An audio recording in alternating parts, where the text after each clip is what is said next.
Chapter 361. King Doro frowned, thinking that Reynolds was too insensible. Not to mention Kadina's behavior. Even if it was true, he shouldn't have said it in public. As a father, King Doro naturally believed in his daughter. At this time, his face sank. Reynolds, watch your words. Your behavior isn't the proper upbringing of a noble. Reynolds was reprimanded by King Doro, and his face turned green and white. What's the matter, Reynolds? What are you doing? At this time, a voice was heard. Ron's gaze focused and looked over, only to see a dignified, middle-aged man walking out of the crowd. He was wearing a blue robe, and his two sword-like eyebrows were raised high. His expression was uncertain, and his whole body was emitting an intimidating aura. A powerhouse from the sacred domain. Ron's heart shivered. He didn't think that this middle-aged man's strength had already reached the sacred domain. He didn't think that such a small disturbance would actually provoke a powerhouse from the sacred domain. Seeing that person appear, Kadina's body suddenly trembled, and her aura weakened. She didn't dare to look him in the eye. King Doro also saluted. Lord Ram, I didn't think that even you would be alarmed. The person who came was Doro Kingdom's protector, Poison Scorpion Knight Ram, and also Reynolds' father. It was no wonder that Doro Kingdom's king was so polite to him. Basically, Doro Kingdom's fate and safety were tied to Ram. Of course, as a Poison Scorpion Knight, Ram's Poison Scorpion Lion was completely different from the Magic Beast clan's Poison Scorpion Lion. He was riding a Poison Scorpion Lion that he had subdued in another plane. It couldn't speak, couldn't take human form, and didn't have the slightest intelligence. Lord Father, you've come. Reynolds looked as if he had found his savior. Lord Father, what do you think? Ram waved his hand at Reynolds and arrogantly looked at Kadina. Seeing her standing in front of a human, he understood everything. He frowned.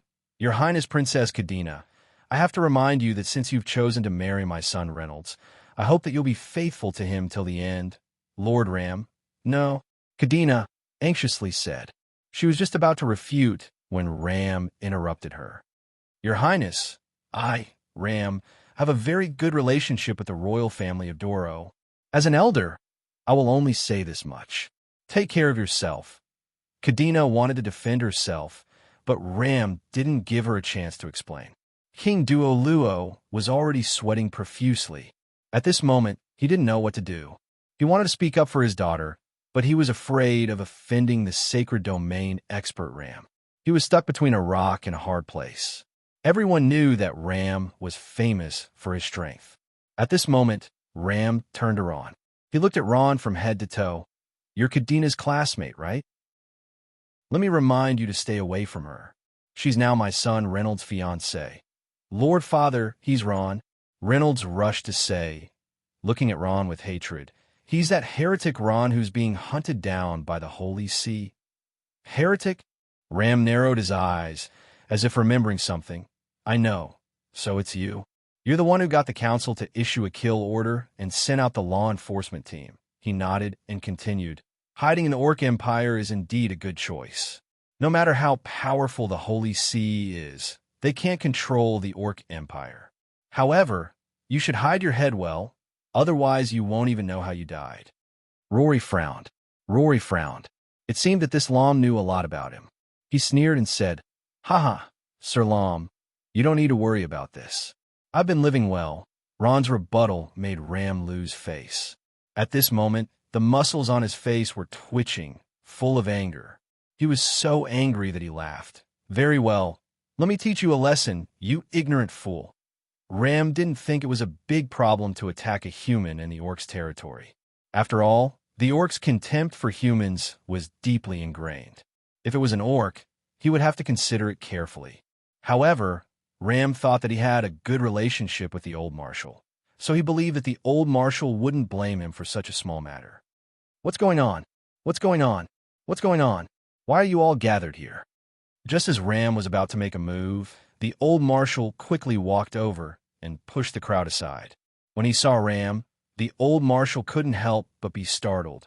Ram, it's you? What's going on? You're not trying to cause trouble at my birthday party, are you? Ron, what's wrong with you? Are you all right? At this moment, Morin hurried over. She was relieved when she saw that Ron was fine. When he saw the old marshal appear, Ram forced a smile on his face and relaxed his tightly clenched fists. "What's wrong?" "Marshal Jean Fong, I just wanted to teach this ignorant brat a lesson for you.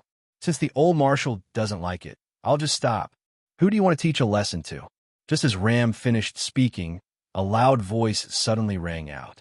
At this time, the crowd consciously opened up a path, and Li Jia, dressed in casual clothes, slowly walked out.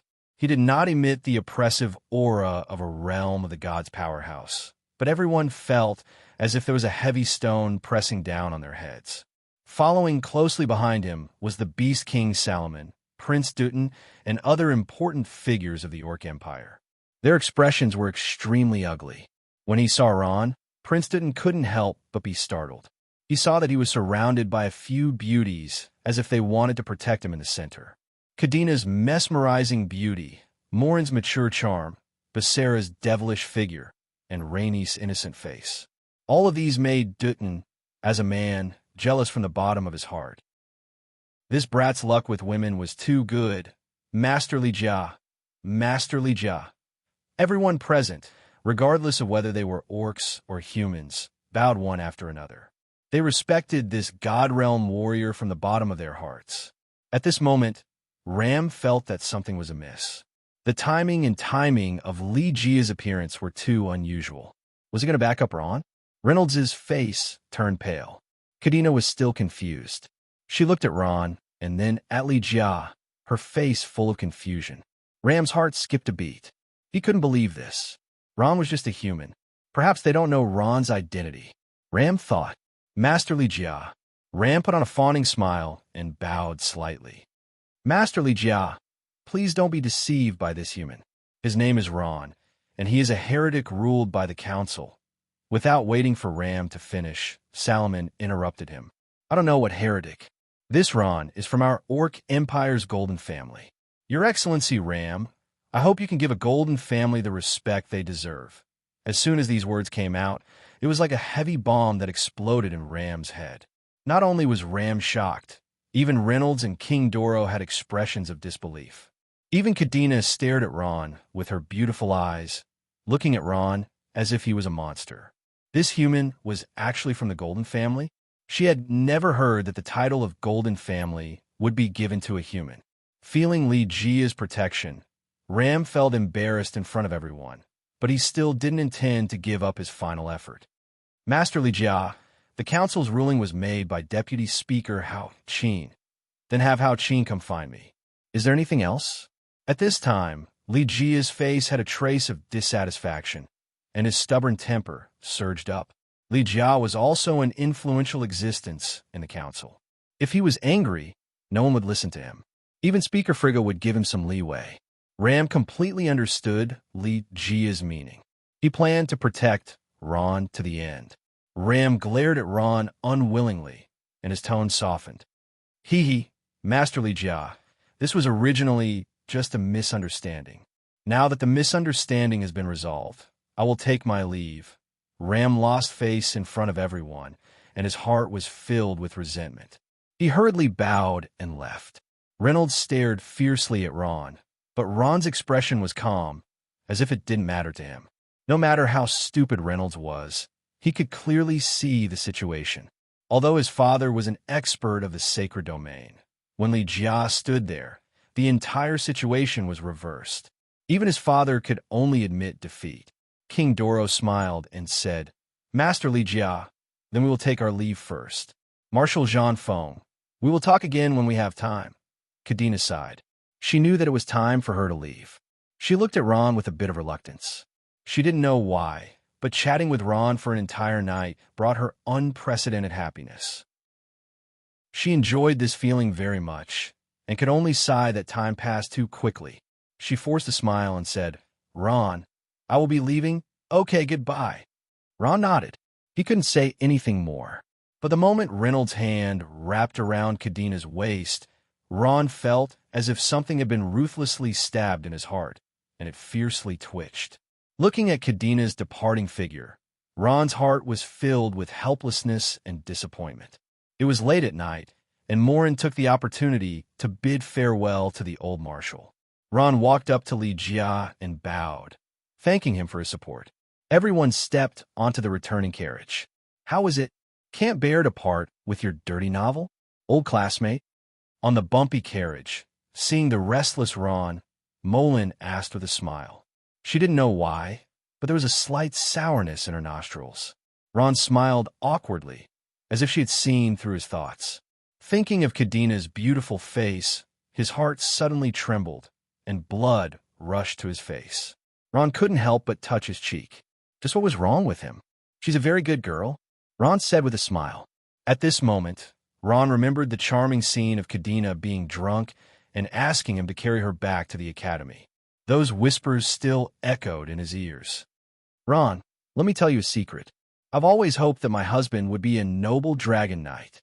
He was a man of indomitable spirit. He had a head of beautiful golden hair, wore noble armor, and held a long dragon spear in his hand. At my wedding, he rode a huge, fire-breathing, flying dragon, stepping on a multicolored light as he appeared from the horizon to marry me." Sighing softly, Ron's heart was filled with sympathy for Kadina. He knew that Kadina didn't like Reynolds. From Kadina's attitude towards Reynolds, it could be seen that there was no love in their union, only political factors. Unfortunately, Ron didn't have the ability to do anything for her. To see the first commercial-free article, please go to GrainWeb. Chapter 362. Please remember the domain name of this website, or at GrainWeb Chapter 362. I mean his attack. Tut, tut. A row of carriages galloped through the streets of the Beastman Empire's imperial capital, Zoomer City. Late at night, the sound of horse hooves sounded particularly crisp. Novel rankings, the swaying magic lampstand, illuminated Kadina's face. At this time, Kadina's eyes were staring blankly out of the window, revealing a thoughtful expression. Just as she was about to leave the banquet and step onto the carriage, she had a big quarrel with Reynolds. Originally, she was sitting in Reynolds' carriage, but she ended up in her father's carriage. "My good daughter, what are you thinking about?" King Doro gently stroked Kadina's long hair and said lovingly. King Doro said he had long ago locked up his wife, Kadina's mother, so he had always doted on Kadina like the apple of his eye, fearing that she would suffer the slightest grievance. Kadina shook her head. "Father, I'm fine. I'm just a little tired today, really. Looking at you now, I thought you fell in love with that young man just now. How is it? Are you still thinking about him?" King Doro teased. "Father, you're so bad." Kadina's face flushed red. She said coquettishly, "Ron is my classmate. He's a disgrace to the 56th library. He lost face in front of his son, in front of King Doro. As a powerhouse of the sacred domain, he didn't get the respect he deserved. On that matter, Li Jia clearly stood on the side of that young man who wasn't even 20 years old." Reynolds's anger still hadn't dissipated. He said fiercely, "Humph, father, that young man was too arrogant. He must be taught a lesson." On the surface, he was talking about Ron, but in fact, Reynolds was full of jealousy towards Ron. Not to mention that Kadina was very close to him before. Even his fiancée showed a happy expression just now. That's right, Reynolds was jealous. In front of him, Kadina had never shown that kind of sincere, happy smile. This was something he absolutely couldn't tolerate. Ram's face was dark, and he didn't say anything. If it wasn't for Li Jia's appearance just now, although that kid wouldn't have died, he would have been seriously injured. Damn it! Li Jia! Ram clenched his fists in anger, but he immediately relaxed them in the next moment. As a powerhouse of the realm of the gods, Li Jia was like a huge mountain in his heart, tightly pressing down on his heart, making him unable to move. The gap between a powerhouse from the sacred domain and a powerhouse from the god realm was huge. In this aspect, he would probably never be able to catch up. Seeing that his father didn't say anything, Reynolds was a little discouraged. At this moment, he rolled his eyes and asked tentatively, "Father, can we secretly know?" Without waiting for Reynolds to finish, Ram rudely interrupted him. "Master Lita thinks highly of this kid. You'd better not have these crooked thoughts." Ram paused and said, I feel that not only Masterly Duh, but the entire Orc Empire thinks highly of him. We won't gain anything by killing him, but the price we have to pay is not something we can bear." When Reynolds heard this, he was silent. He also knew that it was impossible, but he was unwilling. Kadina's smile in front of Ron was like a knife cutting his heart. Although he could get Kadina's body in the future, he would never allow another man to get her heart. At this time, Reynolds's heart moved, as if he had thought of something. A conspiratorial smile appeared on his face. "Father, hasn't the Holy Church always regarded Ron as the biggest heretic? They shouldn't know that Ron is hiding here, so Ron has been so free. I think we should tell them." Ram pondered for a moment. "Yes, maybe they won't be a threat, but they can bring trouble to Ron. How about this? Send someone to Mount Hygel tomorrow and tell them that the heretic is here." "Yes, Father," Reynolds said with a sinister smile. At this time, Ram's eyebrows twitched slightly. A sense of danger surged in his heart, and all the muscles in his body tensed up. In a flash, a thought flashed through his mind. It's an enemy, and it's a powerhouse from the sacred domain. Ram's eyes suddenly looked out of the window. In the distant sky, a figure stood in the air, exuding a strong aura. At this time, Ram realized that the monstrous aura was not released for him. Who is he? Ram had a question mark at his heart. The person's head was covered by a hood, so no one could see the face clearly. The person stretched out her hand, pulled the belt of her robe, and took off the robe along with the hood, revealing a delicate and beautiful face. Her white robe fluttered in the wind, and the large cross on her chest was eye-catching. With the help of the cold moonlight, Ram finally saw the person's face clearly. It's Emena, Priest Emena from the Holy See. The appearance of a human powerhouse from the sacred domain in the sky above Zumur City, the imperial capital of the Orcs, surprised Ram. But on second thought, he already knew the purpose of Emena's appearance here. "Father, what's the matter?" Reynolds asked. He did not notice Emena's arrival. At this time, he saw a long-lost smile on his father's face. "Reynolds, it seems that you don't have to send people to Mount Hygel." As he said that, he pointed to the figure in the sky. "What should come has come. Next, let's watch a good show," Ram said with a smile. On another street in Zumur City, the imperial capital of the Orcs, a carriage was speeding along, and the sound of the bells on the carriage broke the silence of the night. Law was lying in the carriage, resting with his eyes closed. He was indeed tired after a tiring day. At this time, Ron suddenly felt his heart palpitating. It was a breath from the Grim Reaper that filled his chest instantly. He opened his eyes abruptly, and his eyes shone brightly. "There's an enemy." Just as he finished his sentence, a ball of light in the sky attacked the carriage like a cannonball. Boom! A loud sound was heard. The carriage that Ron was in was torn into pieces, and a large hole appeared on the ground. The fine warhorse that he bought with more than 1,000 gold coins was killed on the spot. At the last moment, a black shadow rushed out of the carriage. Luo was carrying Rainey in one hand and protecting Inglan with the other. These were the two people closest to him at that time. Basera, looking at the broken carriage, Ron's heart ached, and he screamed crazily. Crash! A Beaumont came out of the broken carriage. It was Kay who transformed into a Beaumont at the last moment to protect her sister. Although he didn't have any fighting ability, he wouldn't die from a blow when he transformed into a Beaumont. He gestured to Ron that he was fine. Basera was still in shock, and she only felt relieved when she saw Ron. "Who is it? Who sneaked an attack on us?" Morin was furious. There was actually an assassination in the imperial capital of the Orcs in Zumur City. She planned to have a good talk with the Beast Emperor Salomon tomorrow to restore order in the imperial capital. Morin looked at the sky and saw an unknown human woman. The woman's white clothes were fluttering, and her entire body was emitting a holy and powerful energy. This energy was so strong that it had already reached the sacred domain. A sacred domain expert? Morin's eyes widened. "Who are you? Why did you sneak an attack on us?" Morin recovered from her shock and suspected that the other party had mistaken her for someone else. Nah. When Ron saw Emena, his entire body froze, and his body trembled involuntarily. Fear and hatred intertwined, biting his heart like worms. He would always remember that it was because of their arrival that Grandfather Homelin fell into a deep sleep and might never wake up. Ron's gaze towards Imena was filled with bone-deep hatred. "Ron, do you know who she is?" Morin then realized that the woman came for Ron. "The Holy See," Ron said through gritted teeth, his body trembling with fear. The Holy See? Morin understood everything at this time.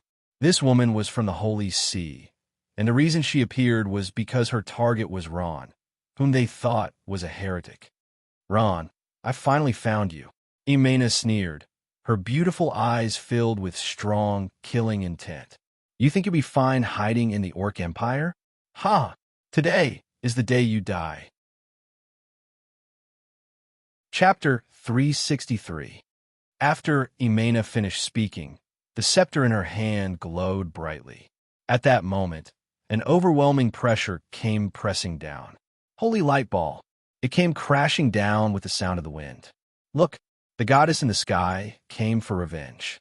"Protective shield," Morin shouted coldly and raised the great sorcerer's defensive skill, protective shield.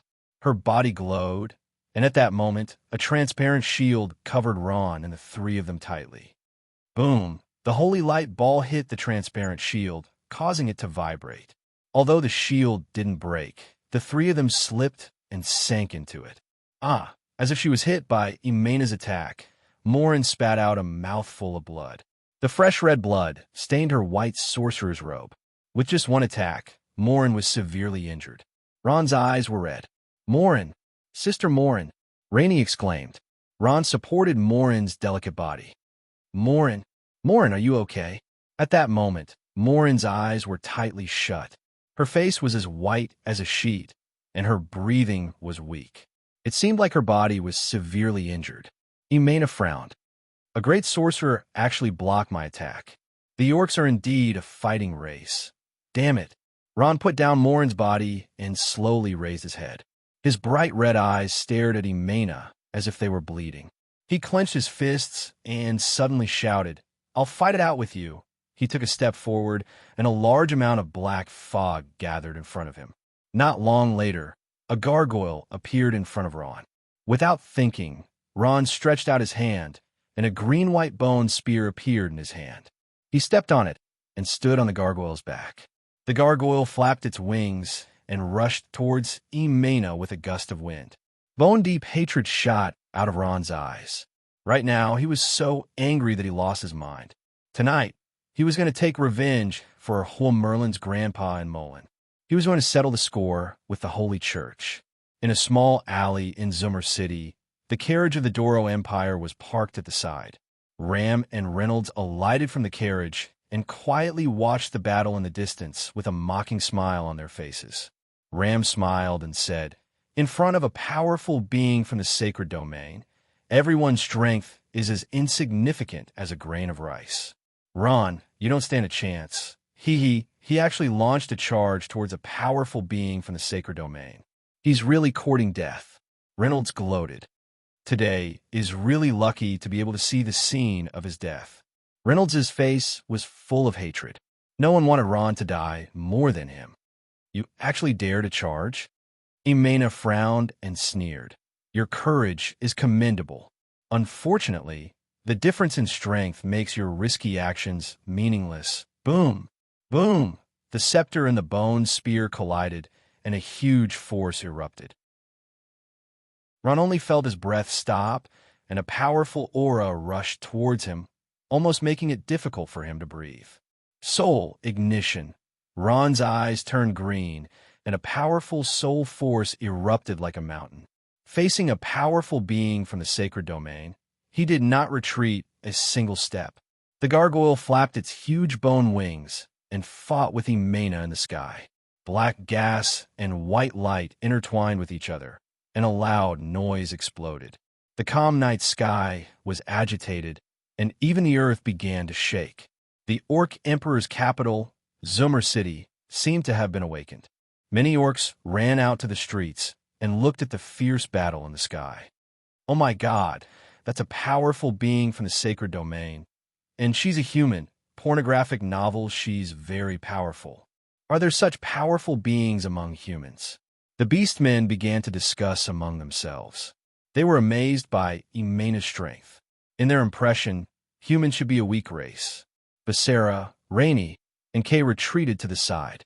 Kay had already transformed back into her human form and was guarding the group of women. "How's Miss Morin?"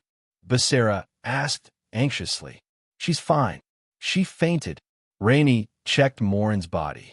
"Well, what should we do now?" "Kay." Basara was out of her wits. "There's no other way. The only thing we can do is pray." Kay sighed. Even if he could fly, he would not be Imena's opponent. The strength of a powerful being from the sacred domain was too scary. He's...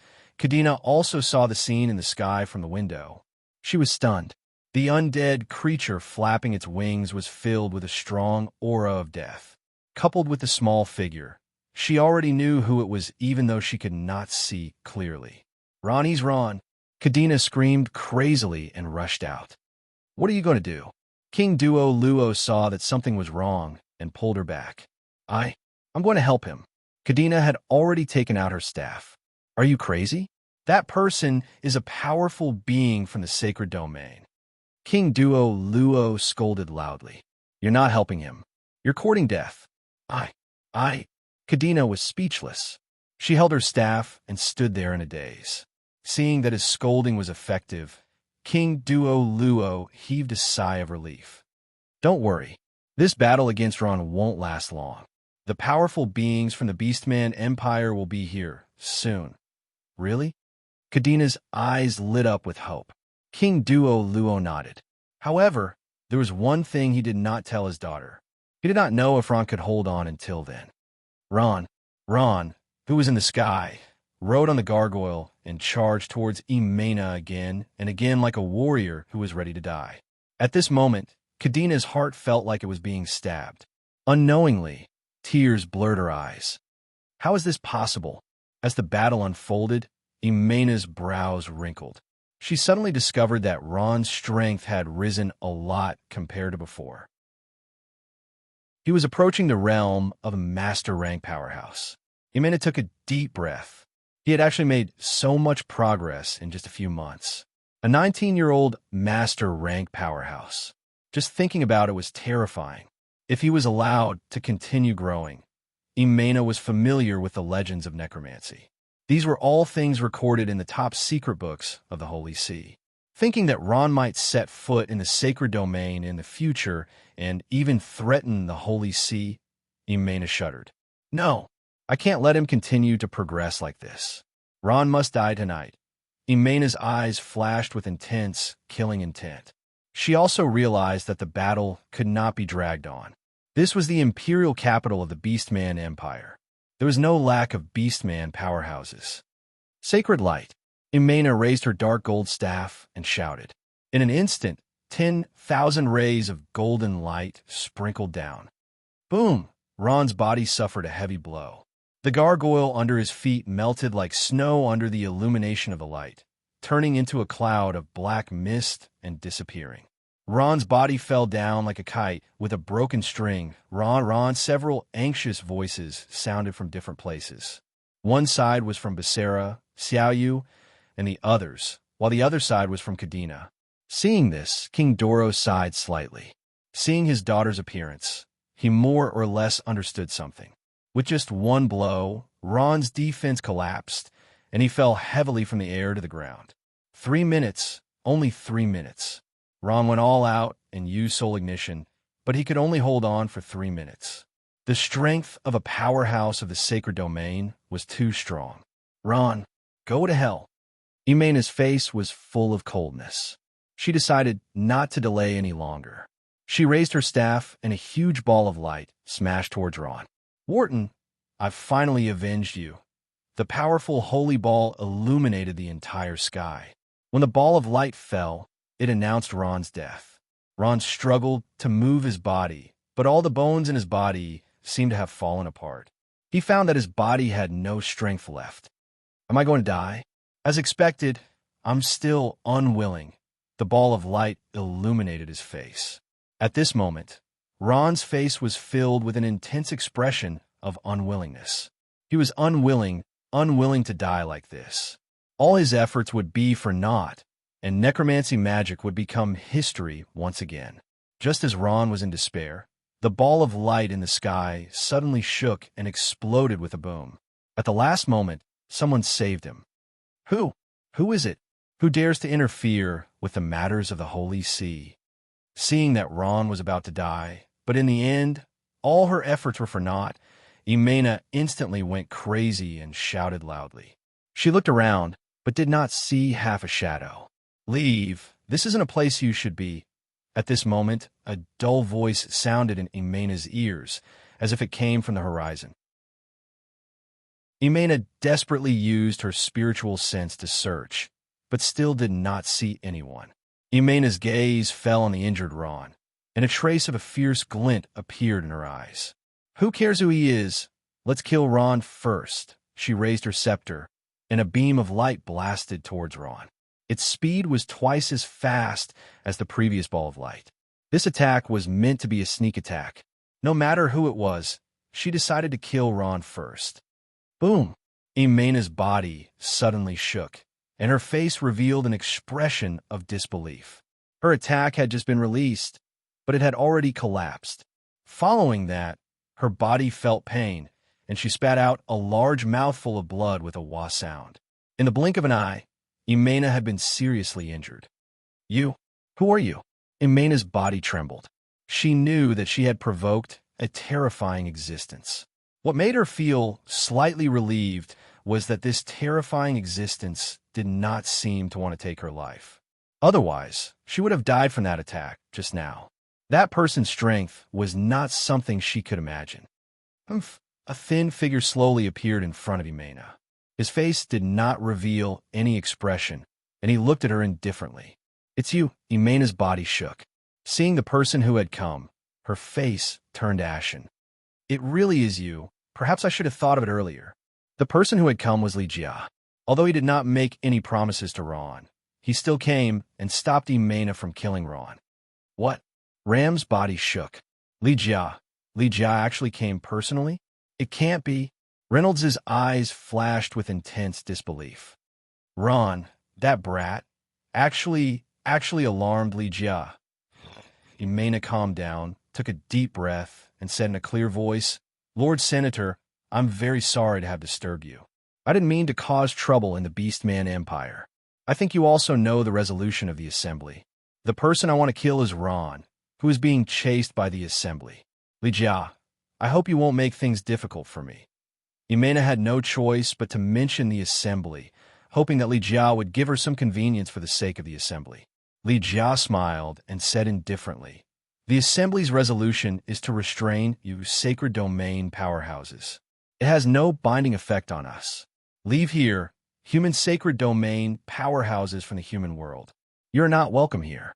In addition, I hate it when people use the Assembly's resolution to talk about things. Li Jia's words were full of dominance. This was because he had the qualifications to say these words as a sacred domain powerhouse. Imena was slightly stunned. She already understood that Li Jia was going to protect this brat to the end. Damn it, when did Ron, this brat, get on Li Jia's side? This is not a good thing. Imena's heart was filled with hatred for Ron. However, with Li Jia here, there was nothing she could do. She could only sigh at this brat's good luck. Imena bit her lips and said unwillingly, If that's the case, Imena will take her leave. Finishing her sentence, she turned and left without another word. Phew! Seeing that the matter was settled, Basara, Rainey, and the rest looked at each other and smiled. They all heaved a sigh of relief at the same time. On the other side, Kadina's tensed heart was finally at ease. She followed her father into the carriage. In the corner, the Doro Empire's carriage started moving again. In the carriage, Ram and Reynolds were both silent for a long time, not saying a word. Li Jia seems to value this brat quite a lot. Looks like we can't touch him for the time being. At this time, Ram took a deep breath and said, his face was filled with regret, but he still didn't dare to go against Li Jia. Humph! I hope this brat doesn't fall into my hands. Reynolds's eyes were burning with anger. Seeing Imena's back disappear into the horizon, Li Jia then retracted his gaze and looked at the ground. At this moment, Ron's body was covered with injuries. He didn't know when he fainted, but luckily, his life wasn't in danger. What an interesting brat. A smile hung on the corner of Li Jia's mouth. He raised his head slightly and looked at the distant horizon. He muttered, I've already fulfilled my promise to you. I also hope that you won't forget your promise to me. Chapter 364. Mount Hydril was covered with ice and snow all year round. As it was winter, the cold wind was even more bitterly cold. When the wind blew on one's face, it was as painful as a knife. Outside the solemn and magnificent Hall of Redemption, a figure came from afar. Who is it? Stop right there. Several loyal guards outside the front door of the Hall of Redemption immediately shouted as soon as they saw the figure. The long spears in their hands were pointed forward with a murderous look. The person seemed to have not heard them and gradually approached, revealing a delicate and peerless face. When the guards saw her, they were shocked and immediately knelt down on one knee to salute. Lady Imena, you're back. The person who came was Imena. She had returned to Mount Hydril from the Orc Empire and was travel-worn. At this moment, Imena was obviously in a bad mood. She glanced at the guards and only nodded softly before she walked into the hall. The guards looked at each other. Seeing that their lord of the temple was in a bad mood, they did not want to go forward and provoke her and become the target of her venting. One of the guards gave another a look, and that person shook his head. Imena sensitively noticed the movement behind her and slowly turned her head. Is there anything? Left with no choice, one of the guards boldly said, Lady Imena, while you were away, His Majesty Pope ordered that if you come back, please make a trip to the Hall of God's Prophecy. His Majesty Pope? Why is he looking for me? Imena frowned. Lord of the Temple, I don't know. Imena nodded faintly. I know. I'll be there in a while. In the Hall of God's Arrow, Pope Ernst heard the news of Imena's return, and his face was full of smiles. Imena, you're back. Pope Ernst smiled kindly. May God bless you, my child. His Majesty Pope. Imena bowed deeply and drew a cross in front of her chest. The cross was the unique symbol of the Holy See. I'm sorry, Lord Pope. I failed to live up to your expectations. Imena's face was filled with disappointment. I met the heretic Ron in the Orc Empire. Unfortunately, I wasn't able to kill him. Pope was even more surprised when he heard this. How can that be? With your strength, killing him should be a piece of cake. That is indeed the case, but Imena raised her head. Senator Liga of the Orcs intervened. What? Strength plus? Pope Ernst was shocked. He stood up and lost his composure. The Holy See has no conflict with the people of Strength University. Why would they interfere in our affairs? I don't know, but he clearly warned me not to kill Ron. Imena told the whole story to Pope. After hearing this, Pope's face darkened. Imena said, Imena was incompetent. Please punish me, His Majesty Pope. The Pope took a deep breath. Even a master of might has intervened. This is going to be a little difficult to handle. Looking at the apologetic Imena, Pope sighed and waved his hand. Forget it. This has nothing to do with you. I don't know about others, but you. I believe you've done your best. Imena's expression was gloomy. She had traveled through most of the Noah continent in search of Ron's relics. Everything she had done was to avenge her lover, Wharton. Finally, she found her target in the Orc Empire. But because of Strength University's intervention, it was all for naught. Imena's heart was filled with regret. At this time, Imena said solemnly, Lord Pope, I think we have to take action against Ron no matter what. In just a few months, I found that his strength is growing rapidly. If we don't control it, maybe one day, it will become a big problem for us, Pope sighed. Let's talk about this later. Imena, I called you back so urgently because there's a matter of 100,000 fire gold. Sigh, I can't explain it clearly now. Come with me. Pope and Ernst looked quite troubled. Imena nodded. With a trace of confusion, she followed Pope out of the palace of God's Word. The two of them did not bring a single guard. They flew straight up and flew to another peak of Mount Hyjal. Not long after, the two of them slowly landed in front of a dilapidated temple halfway up the mountain. Imena remembered that this place had been abandoned for a long time. Boom! A dull roar came from the dilapidated temple, as if a ferocious beast was roaring inside. It was accompanied by a powerful force that surged out. This is... Imena's expression changed slightly. The strength of this force was far beyond her imagination. At the same time, she faintly felt that this force was very familiar. What's inside? A trace of fear appeared on Imena's face. She felt that this force was much more terrifying than Li Jia. This guy's causing trouble again. Pope and Ernst's faces were full of helplessness. They glanced at Imena and said, "Let's go in." The two of them slowly walked into the abandoned temple. Pope came in front of a huge white jade pillar and pressed on it. Zap! Zap! Zap!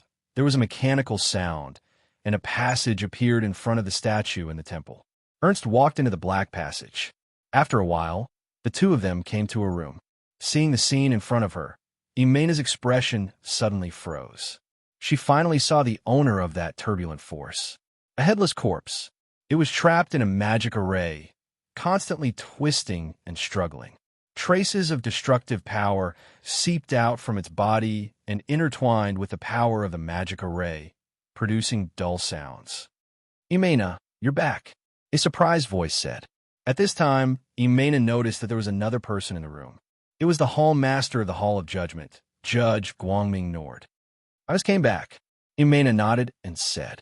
She pointed at the headless corpse and said, "What's going on? Isn't this Ron's battle puppet?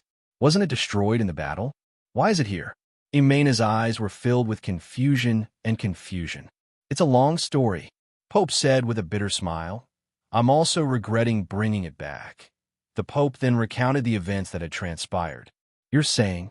Imena's eyes widened. "This is the corpse of God." "That's right," Judge Guangming Nord said. "When I first brought it back, I didn't dare to believe it either. But it does indeed have destructive divine power. It's the corpse of a god." Imena frowned. "So, Your Majesty Pope, you want to bring it here and control it like Ron?" "Of course." Pope's eyes revealed a trace of surprise. "Don't forget, it's a god. The power of a god is not something you can imagine. It's also an incomplete god. Once we control a god..." Pope's eyes lit up. "Then, no one in the whole continent will be a match for our Holy See. Even if only half of them are here, we can still fight for a place in the Noah continent." In front of the two, Ernst did not hide his naked ambition. "But the result can't be controlled, can it?" Imena said faintly. "Sorry, Your Majesty Pope. Your Honor," Imena admits that the ideal is indeed tempting, but I don't agree with your approach. Controlling this corpse to fight is no different from Ron, a heretic. Ernst and Nord's expressions were a little awkward. Imena's words were impeccable, and they could not come up with any excuses to refute. Pope and Ernst waved their hands. "These are all trivial matters. In order to achieve the goal, the means are not important. Besides, it's too late to talk about this now. Ever since we brought it back, this fellow was still fine at first, and had been in a deep slumber. Later on, for some reason, it suddenly woke up and released a destructive force, causing destruction everywhere in Mount Hyjal. The few of us sanctuary powerhouses worked together to defeat it, and we had no choice but to use this magical formation to seal it," Pope said with lingering fear. "Fortunately, its power was not fully awakened. Otherwise, none of us would have survived," Judge Nord said, "but after a while, it woke up again and attacked our seal. The seal began to loosen, so we strengthened the power of the seal and let it continue to sleep." Imena pondered for a while and was finally convinced. She raised her beautiful eyes. "Your Majesty Pope, Your Honor, what do you want me to do?" "We need your power. To be precise, we need the power of a few sanctuary powerhouses to inject into the magic formation to maintain the seal. Otherwise, once this guy breaks through the seal and comes out with his powerful, destructive divine power, not only will Mount Hyjal be destroyed, but even the entire Noah continent will be plunged into misery and suffering." This is because no powerhouse can contend with the existence of a god, not even Speaker Freya. The Pope smiled and continued, "This is because no powerhouse can contend with the existence of a god." Imena nodded her head. "I know what to do." The three of them stood in their respective positions and pressed their hands on the eye of the magic formation, slowly injecting their power. At this time, the magic formation lit up, illuminating the entire room as if it was daytime. Not long later, the struggling headless corpse finally calmed down and fell into a deep sleep again. Orc Emperor's capital, Zoomer City, Ron's house. Ron was sitting cross-legged on the bed, slowly entering into a state of cultivation. Morin had returned to the Thorny Flower tribe, and he had fewer social engagements. Finally, he had time to cultivate alone. Brother Ron, a voice broke the silence of the house. Needless to say, it was Rainy, the troublemaker. "What's wrong?" Ron woke up from his cultivation state helplessly. Bang! The door was pushed open, and a black-faced Rainy appeared in front of Ron, as if she had crawled out from a pile of coal. Ron took a look and was shocked. "What happened?" "Brother Ron, I was careless and didn't handle it well." The experimental medicine exploded. Rainy's face was full of apology. "And those materials were all burned." "If it's burned, so be it." To be honest, Ron's heart ached a little. Those materials cost a lot, but thinking about how he had enough money now, this amount of money was nothing. "Go get some money from Becerra and buy it with K. Oh, do you still remember the prescription?" Chapter 365. Rainy washed her face and walked out of the house to see that Becerra and Kay had gone out. Ron had no choice but to stop cultivating and go out with Rainy to buy ingredients. Half an hour later, Ron and Rainy appeared in the biggest ingredient store in Zoomer City. "What? You said there's no more moon spring water?" Rainy widened her eyes in shock. "I came here to buy it half a month ago." Rainy had basically bought all the ingredients for the stamina potion, but there was only one thing left, the moon spring water. The chubby shop owner spread his hands. "Yes, it was half a month ago. During this period of time, the supply of moon spring water has been decreasing, and the price has been increasing. Now, even if you have money, you can't buy it anymore. Then, what should we do?" Rainy turned and asked Ron. Ron thought for a while. "Let's go to other shops to look for it." The two of them went to all the ingredient stores in Zoomer City, but the results were very disappointing because all of them had the same answer. None. "No way. There's actually no more moon spring water in the entire city." Standing at the corner of the street, Ron's face was full of disbelief as he asked Rainy, "This isn't considered too expensive, right? It's considered a middle-grade material, but it's quite expensive." Rainy said dejectedly, "Now, even if you have money, you can't buy it. I need this material to concoct this stamina potion. What should we do now? Can't we use other materials to replace it?" Ron asked. "This can't be." Rainy shook her head. What she meant was that other materials might be possible, but the moon spring water was absolutely irreplaceable. Luo sighed. "There's no other way. Perhaps we should go to Banner City tomorrow to take a look." The next day before dawn, Ron, Rainy, Becerra, and Kay woke up early and stood in the courtyard. Ron mumbled something, and not long after, four ferocious-looking gargoyles appeared in front of everyone. "Let's go," Ron said, and stepped onto the gargoyle's back. Rainy, Becerra, and Kay imitated Ron and climbed onto the gargoyle's back. Not long after, the four gargoyles rushed into the sky. Rainy, who was flying for the first time, was a little nervous. "Brother Ron, this thing is quite convenient." Ron smiled. "It's quite convenient, but it's a little slow." "But I already feel it," Rainy said excitedly. And then she added, "At least the effect of the 56 books." Rainy's eyes widened. If that was the case, wouldn't the moon spring water have the same effect as the most expensive recovery medicine? It was equivalent to a mixture of life medicine and magic medicine. The shop owner smiled. "Of course, this is just a legend. In reality, the gargoyle's water doesn't have such an effect. Including the stuff we bought directly from the Elven Empire, it's just a normal material." Ron nodded. "It seems like we can only go to the Elven Empire to take a look." Not long after, outside Banner City, for gargoyles rushed into the sky and left Banner City. Kay, have you heard of the Elven race? Ron asked Kay in the sky, facing the whistling wind. Kay nodded. The Elven race. I heard my father talk about it before. He thought for a while and said, I don't know much about the Elven race. I only know that they are a noble race. They worship nature, love peace, and dislike fighting. They don't like to interact with outsiders, but they are extremely talented in battle and magic. 3 days later, Ron and the rest arrived at a teleportation point. With a flash of light, they had arrived at the Elven Empire. This was the city of the Elven Empire, Sway City. Compared to the bustling human world and the luxurious Orc Empire, the Elven Empire was like a pornographic novel. It was calm and monotonous. Unlike other races, the elves were arrogant and closed off. They didn't like to communicate and get along with other races. They only liked to stay in the Elven Forest. Some elves didn't even take a step into the Elven Forest.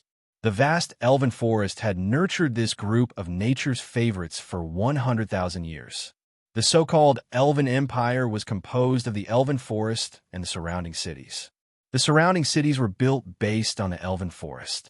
Although these cities were nominally part of the Elven Empire's territory, in fact, many elves didn't treat these cities as territories. They only treated them as buffer zones to deal with the invasion of foreign forces. They didn't even send people to manage them. With the Elven Forest behind them, these cities became models of self-governance. The mayor and security officers of the cities were elected. It was quite democratic. Looking at the pot-bellied security officers on the streets, if anyone thought that they could cause trouble here, they would be sorely mistaken. Although the security officers here weren't very powerful, they were backed by the powerful elves. If there was a problem, these elves would always be happy to help. They wouldn't allow any foreign forces to disrupt the order of the buffer zone. Once, a group of bandits saw that the security of Sway City was lax. They thought that they could take advantage of this opportunity and led their men to rob Sway City.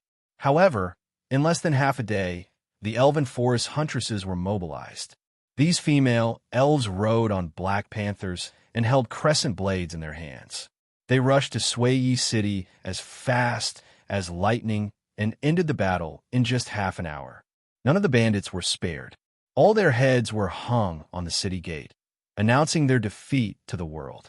This showed how powerful the elves were. Chapter 366. What? You're saying you don't have any more moonspring water here? Ron's eyes widened, and his face was filled with shock. Even the place of origin was gone. What was going on? The manager of the material store who was in charge of receiving Ron was a kind-looking middle-aged woman. Looking at the anxious looks on Ron's face, she said regretfully, I'm very sorry. We really don't have any more here. What's going on? Could it be that the elves' moon well doesn't produce moon spring water anymore? Rainey asked. Underworld novel, Net of Grains. The middle-aged woman looked at her in surprise, thinking that not many people knew about the origin of the moon spring water. She shook her head and said, I don't know about this, either. The elves who came to deliver the moon spring water didn't come either. Usually they would deliver it on time. The three of them walked out of the material store and asked a few shops, but they all had the same answer. Everyone was a little depressed. Among them, Rainey sighed and said, Brother Ron, what should we do? Without the moon spring water, I can't concoct the body medicine. Sigh, I'm just one step away, Ron sighed and said, let's go to the elf forest and see if they can sell some moon spring water to us. There was no broad road, only a small path that was about 2 meters wide. This was the only way into the elf forest. Ron led Rainey, Becerra, and Kay into the forest. The huge forest covered the sky, and every tree was like a pillar that pierced through the clouds. The sun shone through the trees and onto the ground, sprinkling bits of starlight. Ron and the rest walked forward. The further they walked, the narrower the path became. In the end, there was no path at all. Everywhere they went, there were only knee-deep leaves. The trees here are really big. Rainey sighed as she walked with difficulty. Becerra was not used to walking long distances. Not long after, a few blisters formed on her feet. Every step she took hurt. Becerra, I didn't think it through. "Let me carry you," Ron said apologetically. If he had known, he wouldn't have let Becerra follow. Becerra rejected at first, but she agreed in the end. Her face was red as she lay on Ron's back shyly. At this time, Kay seemed to have thought of something and shouted, "Brother Ron, I remember now. The elves are very closed and stubborn. They usually don't leave the elf forest, and, at the same time, they don't welcome other races' entry into their territory. If we come in like this, we might encounter some trouble. Since we're already here, let's go in and take a look. I've heard that the elves are friendly races, and we don't have any ill intentions. I don't think they'll make things difficult for us. At worst, they won't sell us the moon spring water, and we'll just leave." They walked all the way, and after noon, they were already sweating profusely. As they walked, Ron's heart sank. He suddenly felt a murderous intent lock onto them. In the blink of an eye, a whoosh sound was heard as an arrow flew out from the side and struck a nearby tree. The arrow's body was still trembling incessantly. "Be careful," Ron cried out. He immediately took out a weapon from his space bag. It was an orange staff. He said warily, Who's attacking us?" Ron knew that this arrow was not an attack, but a warning. If the other party wanted to attack them, this arrow would not be aimed at the tree. It would be aimed at one of their heads. He deliberately said this to lure that person out. If Ron's guess was right, that person was definitely a legendary elf. But it was not. A cold voice sounded. If I really wanted to attack you, you would be dead by now." They looked in the direction of the voice and saw a figure slowly appear on the top of a tree. That person was holding a bow, and her waist was full of arrows. The bowstring was still trembling. It was obvious that she was the one who shot the arrow. An elf. Seeing the figure on the top of the tree, everyone was shocked. It was a female elf. She was wearing a dark green light armor and tall boots. She was not eye-catching in the forest. She was thin and looked very agile. Unlike humans, she had a pair of long ears that were gently shaking. A pair of blue eyes was coldly looking at them. She was a night elf archer, a member of the night elf clan. Legend had it that they were born with the ability to conceal themselves. This is an elf? Sure enough. No wonder the book said that all of them were handsome men and beautiful women. Ron sighed in his heart. From a human's point of view, the elves were all good-looking. The men were handsome, and the women were beautiful. It was as if there was no ugly elf in the entire elf race. They cannot be compared to the dark and clumsy orc men. So this is an elf. She is indeed beautiful, Rainey said innocently. When the female dark elf heard that, her face turned red, but she immediately returned to normal. She coldly said, "Go back, humans. The elf forest is not a place for you to come. Leave immediately. Otherwise, the next arrow will not be as simple as a warning." It is said that the elves are extremely conservative and closed off. They really won't allow us to enter, Ron thought in his heart. At this moment, he revealed a kind smile. "Respected elves, I did not mean to offend you. We came here with no ill intentions. We only hope to buy some moonspring water. The outer cities of the elf kingdom are no longer for sale, and we are in urgent need of this item. I hope you can make an exception and make things easier for us." The female dark elf ignored Ron's request. Her eyes were cold as she looked at them. "I don't care about the moon spring water. Leave the elf forest quickly. Otherwise, I won't be polite," Rainey said. "Sister elf, please sell us some. We won't take it for free. How much do you want?" "Just tell us. Respected elf, if you don't want us to enter the elf forest, then we will wait here." Ron helped. His intuition told him that this elf's strength was not simple. Moreover, they were in the other party's territory. If he could get the moon spring water, he did not want to waste too much time here. The female elf's face turned cold as if she did not hear their words. "Since you insist on not leaving, then I have nothing more to say. Die," she attacked as soon as she said so. At this moment, she suddenly pulled out an arrow from her waist, knocked it, and pulled the bow into a full moon. She then shot the arrow towards Rainey with great magical power. "Be careful," Ron exclaimed. His body moved quickly and blocked in front of Rainey. At the same time, he summoned his bone shield. Boom! Smoke filled the air. Ron's bone shield successfully blocked the arrow shot by the female elf. Rainey, Becerra, and Kay were so scared that their faces turned white. "Be careful. Everyone hide behind me," Ron said loudly. At this time, his eyes were fixed on the female elf. His heart was filled with anger as he said hatefully, "They're just children who do not know anything. How dare you kill them? Anyone who enters the elf forest is an enemy." The female elf shouted. At the same time, she knocked an arrow on her bow even faster. Boom, boom, boom. Magical arrows shot towards them. These arrows seemed to have eyes as they attacked from all angles. Bone shield. Ron calmed down and waved his bone shield up and down, blocking all the arrows. When the female elf made her move, Ron knew that her strength had reached the level of an archery master. Indeed, the elves are not simple. Any random elf we meet is an archery master, Ron thought. Damn it. The female elf's heart was filled with anger as she missed her target. She only felt that the youth in front of her was strange, but he was also very strong. Until now, she had not even figured out what his occupation was. "Go to hell," the female elf said through gritted teeth. She knocked an arrow on her bow. Powerful magical elements gathered, and the tip of the arrow glowed. No, I can't let her go on like this. Ron knew that if he defended for too long, he would definitely lose. Besides, this arrow was not that easy to block. He gritted his teeth, and his eyes shone brightly. The high-level necromancer sorcerer spell, Spiritual Pain, was cast. At this time, the female elf's body seemed to have been struck by lightning. There was a sweet taste in her throat, and she spat out a mouthful of blood.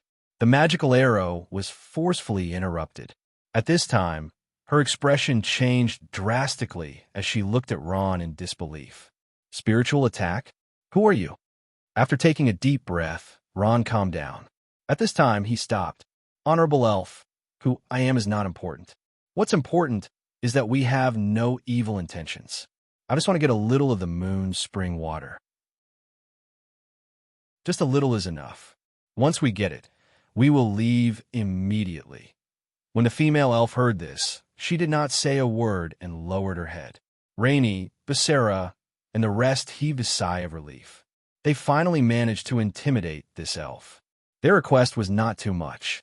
As long as they talked nicely, they could still get the moon spring water. Just when everyone thought that the female elf would agree, she suddenly pulled out an arrow from her waist and raised the longbow in her hand. When Ron saw this, his relaxed heart tensed up again. "Be careful." However, this time, the female elf's arrow was not aimed at them, but at the sky. Hiss! A whistling arrow flew into the sky in a parabola, and the sharp sound pierced through everyone's ears. "Not good," Kay exclaimed. "She's calling for reinforcements." As expected, Kay was right. Not long later, there was a commotion in the surrounding forest, as if something was approaching. There were a lot of them. Not good. Ron knew that things were not going well. He shouted, "Let's get out of here quickly. You want to leave now?" The female elf's face was filled with a cold smile. "It's too late." Huff, huff, huff. Pornographic novels. Not long after, dozens of figures darted out of the woods and surrounded them all at once. Go to Grainweb to see the first commercial-free episode. Chapter 367. Roar. A beastly roar was heard as a group of night elves appeared in front of Ron. They looked similar to the female elf from before, but the difference was that they were riding on black panthers. They were constantly roaring and holding huge crescent blades in their hands. The edges of the crescent blades were flashing with a cold light. Net of grains, they were the huntresses of the night elf race. They had strong defense and were as fast as the wind. They could travel through the forest without any obstacles. When the female elf saw the reinforcements, she was instantly energized. "Sister Nandi, these humans want to barge into the elf forest. I'm not their match. Hurry up and catch them." The leader of the night elves frowned slightly. She was the Sister Nandi that the female elf had mentioned. She waved her moonblade. "Humans, how dare you barge into the elf forest? Don't you know that outsiders are not allowed in the elf forest?" Facing the huge black panthers, Becerra and Rainey took a step back and hid behind Ron. They were so scared that their faces turned pale. Kay, who didn't have much combat power, was so scared that her legs were trembling. Although Ron wasn't afraid of these huntresses, he had to think about the safety of Becerra and the rest. They, including Kay, didn't have any combat power. If there was a conflict, he would definitely be at a disadvantage. Ron sighed before smiling and saying, "Respected elves, this is definitely a misunderstanding. I have no intention of becoming your enemy. I only came to the Elven Forest to obtain a small amount of moon spring water. I hope you can sell the moon spring water to us, and we will immediately leave." Ron had no choice but to repeat his words. He wanted to gain the understanding of these night elves. The moon spring water wasn't something rare, especially to these elves. They usually sold it. After hearing Ron's intentions, the huntress's expression softened. Moon spring water? The huntress named Nandi frowned and said to them in an unquestionable tone, "I'm sorry, everyone. The moon spring water will not be for sale in the near future. Please go back, what?" Ron and Rainey were both shocked. They looked at each other, not expecting this result. Ron asked, "Is the moon spring water not for sale?" "Why?" "This involves a secret of our elven race, so it's not convenient for us to disclose it to the public. Please understand," Nandi said coldly. Although her tone was very polite, her meaning was not negotiable. "Then, when will we continue to sell the moon's spring water?" Rainey was very smart. She caught on to the word soon that Nandi mentioned. Nandi said, "That's hard to say. It depends on when the trouble of our elven race will be solved." Trouble? Ron finally understood why the elven huntress didn't sell the moon spring water. It was because the elves were in trouble. Only then did Nandi realize that she had said too much. Her face darkened as she said, "I'm sorry, everyone. There are some secrets that cannot be told to outsiders." At this time, her face became serious. "Humans, if you don't have anything else, please leave. Otherwise, we will arrest you for trespassing. However, seeing that you don't know anything and that this is your first offense, we will let you go. However, you must leave immediately," Nandi said coldly. Ron originally wanted to ask what kind of trouble it was, or if there was anything he could help with, or if it would be easier for him to ask for the moon spring water after he helped. However, after hearing Nandi's words, he swallowed the words that were at the tip of his tongue. Ron cursed himself for being stupid. How could these isolated elves trust a human? Besides, the elven race was full of powerhouses. Who knew how many saint-level powerhouses there were? Why would they need the help of an outsider? However, this huntress named Nandi was still very nice. She didn't make things difficult for them and only invited them out of the elf forest. Nandi rode her Black Panther in front, and a group of female elves walked behind her, sandwiching Ron and the rest in the middle. They walked out of the elf forest as if they were escorting criminals.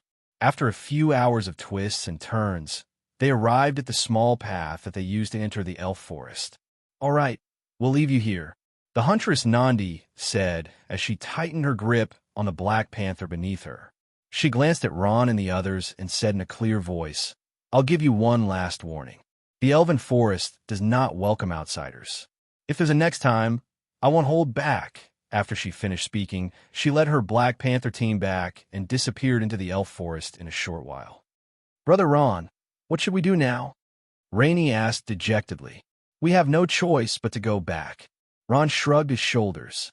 Although the female hunters couldn't see them, he felt that they were still watching them.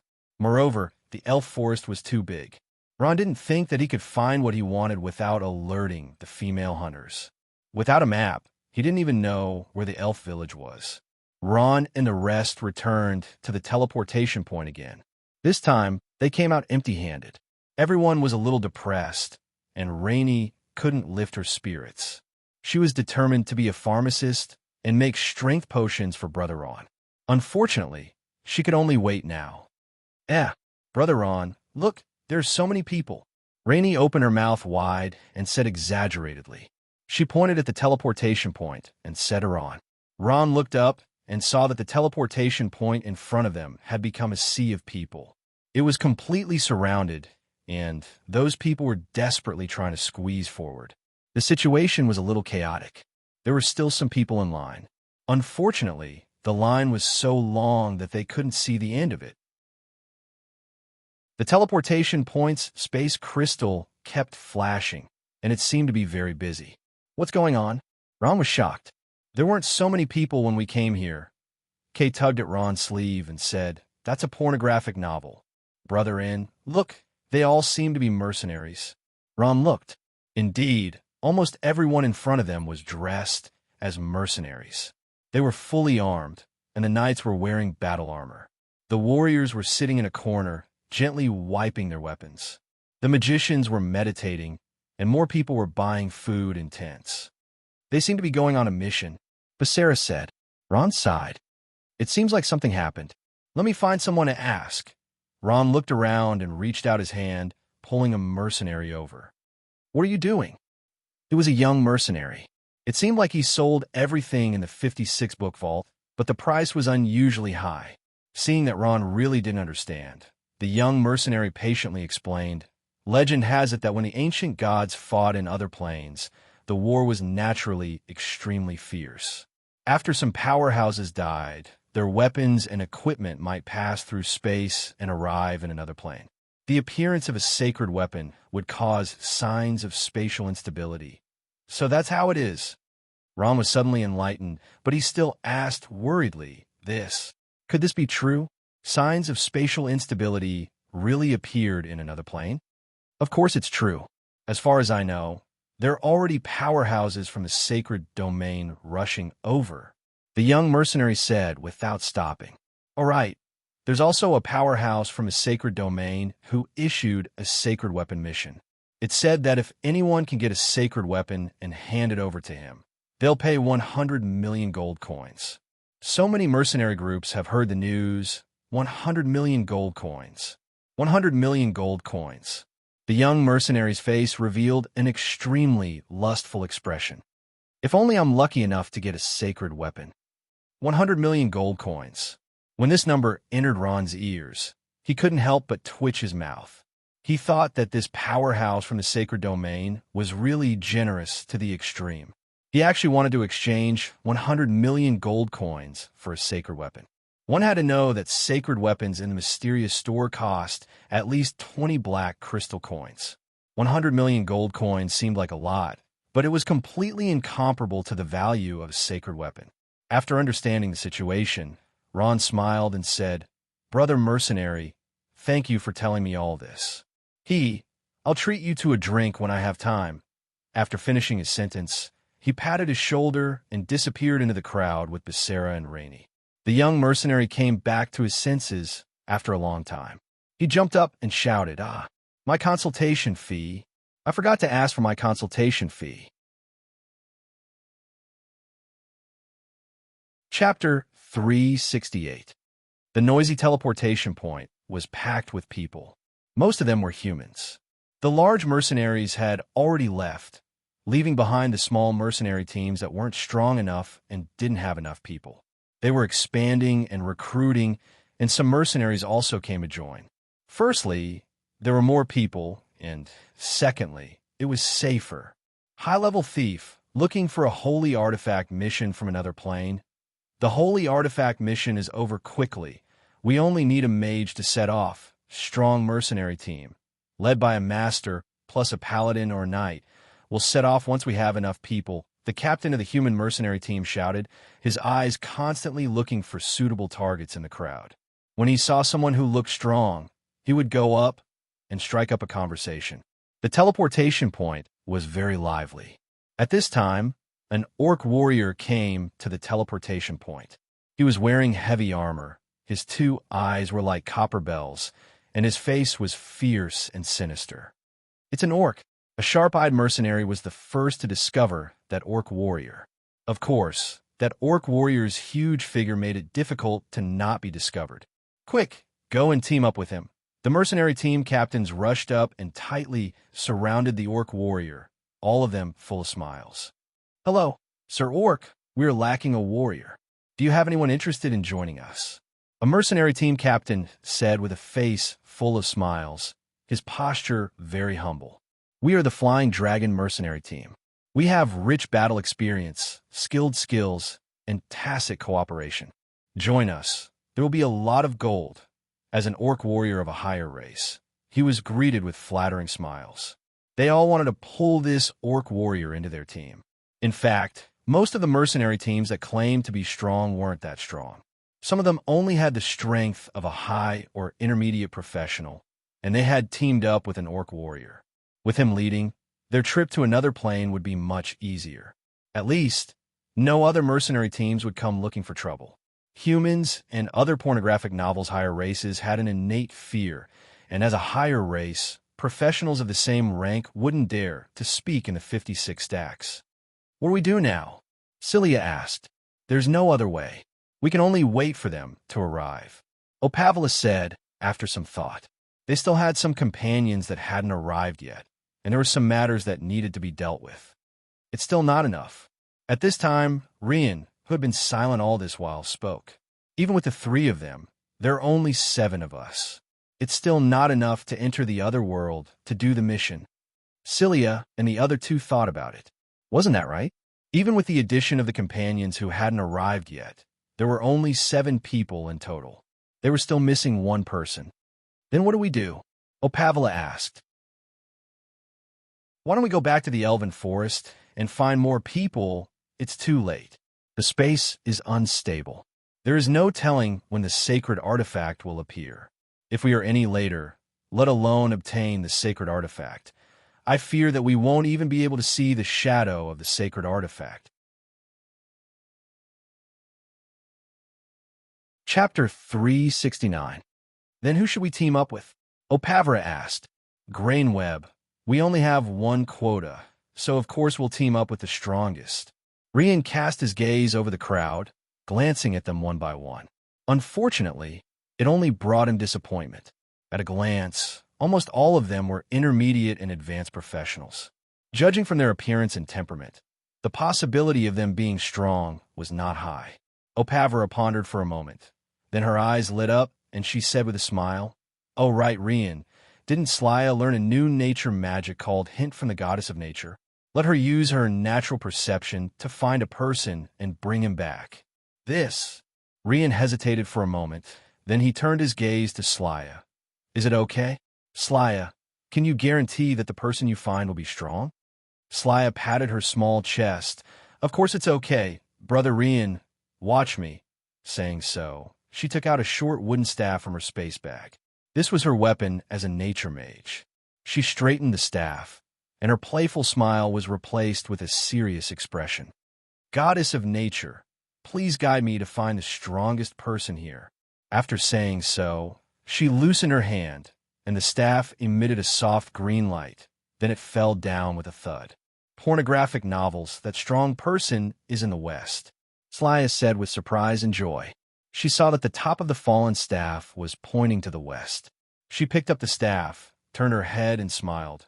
Brother Rian, Sister Opavira, I'm going, now that things had come to this. Rian could only believe in the Goddess of Nature. He nodded. Okay, be careful. Eki, you go with her and protect Slya. Although Eki looked silly, his combat power was extraordinarily strong. Especially when he transformed into a bear and used the roar skill. His combat power went up another level. Oh, Eki growled, and his body changed. Not long after, he turned into a bear. TSK, I don't need his protection. Slya snorted disdainfully, and 1 person and 1 bear left the team. Looking at the back of the 2 people, Opavira said worriedly, Rian, is this okay? She won't bring back a good-for-nothing, will she? I don't care if he's useless. I'll just take care of him. Elian shrugged. But I've lost faith in nature magic from now on. Not this. Cilia was holding a short nature staff, and the light at the top of the nature staff continued to shine. But after searching for a long time, she still couldn't find anyone. The other mercenaries saw an elf and a druid of a higher race, and sent them invitations to other planes, but they were all rejected one by one. I say, Slya, you have to call me Big Sister, Slya said without turning her head. Yes, Sister Cilia, you haven't found it yet? Ike, who had transformed into a bear, asked helplessly. At this moment, Cilia was riding on his back. Soon, what's the hurry? I have instructions from the goddess of nature, Celia said. At this time, she stretched out her hand and pointed. Go over there. At this time, the radiance of a nature staff stopped. It flickered continuously and pointed at a figure in front of him. It's him? Celia was a little surprised. The nature staff was pointing at a human wearing a black robe. His face was ordinary, and his figure was somewhat thin and weak. He was talking to two women beside him. There were 4 of them, 2 men and 2 women. Is it that human? Why does he look like he's not powerful at all? Celia said. Eki lowered his head and sniffed. He reminded her in a low voice. Those 2 women are ordinary humans, but the little boy beside them is a book 56. He raised his head and asked, I'm a necromancer. What? When Celia heard this, she staggered and almost fell to the ground. Chapter 370. What's taking so long? The group of elves was still waiting. Opavra frowned and kept looking to the west. Did something happen to Celia and the rest? Probably not. Or maybe the invitation process didn't go well. Rian also frowned. If they were really strong, it wouldn't be so easy to invite them. A passionate photo feast grained Ned at this time. Rian paused and slowly turned to look, a smile on his face. They're back. Brother Opavra. A voice came from afar. A white elf girl greeted them with a smile, followed by 2 dark elves. Them? Opavra turned and immediately smiled. She waved her hand and said, Dietrich, come over here. The girl called Dietrich was an elementalist. She was good at summoning various elements to fight. She was a white elf and Rian's sister. Rian nodded and glanced at the 2 people behind her. He smiled and said, Firth, Aurora, you're finally here. Firth and Aurora, standing behind Dietrich, were both dark elves. One was a dark elf assassin, and the other was a dark elf archer. Firth kept glancing at Aurora, his eyes full of love. Ever since Aurora returned from the human world, Firth, who was from the same village, had pursued her intensely. However, Aurora seemed to have no feelings, and her expression was calm. Outside Firth's 56-book vault, everyone was stunned. Firth frowned and was the first to fire. Celia, are you out of your mind? I told you to find someone, and you actually found a necromancer? Don't you know that necromancers are the trashiest profession? They can't even compare to ordinary humans. That's right. He doesn't have any fighting power. He's simply a burden. Dietrich glared at Ron. Any ordinary human would be more useful than him, but this is really the order of the goddess of nature. Slaya's face was full of grievances. Ever since she knew that Ron was a necromancer, she had been reading pornographic novels. Shurho was a little regretful, but he didn't expect everyone's reaction to be so intense. Hey, I'm talking to you, Firth said to Ron. You're Ron, right? As you can see, nobody wants you to join us. You can't help us at all. You'll only be a burden to us. If I were you, I would disappear now. When they heard that Ron was a necromancer, the situation immediately took a turn for the worse. Firth and Dietrich were the first to express their opposition, while Opavra and Rian remained silent, looking rather troubled. Celia bit her lips tightly, feeling extremely uncomfortable. She was the one who had found him, but she did not expect this result. She looked at Ron, her eyes full of sympathy. Ron sighed in his heart and thought, it seems that people's prejudice against necromancers won't disappear in a short time. Forget it. Since they don't need me, I'll leave.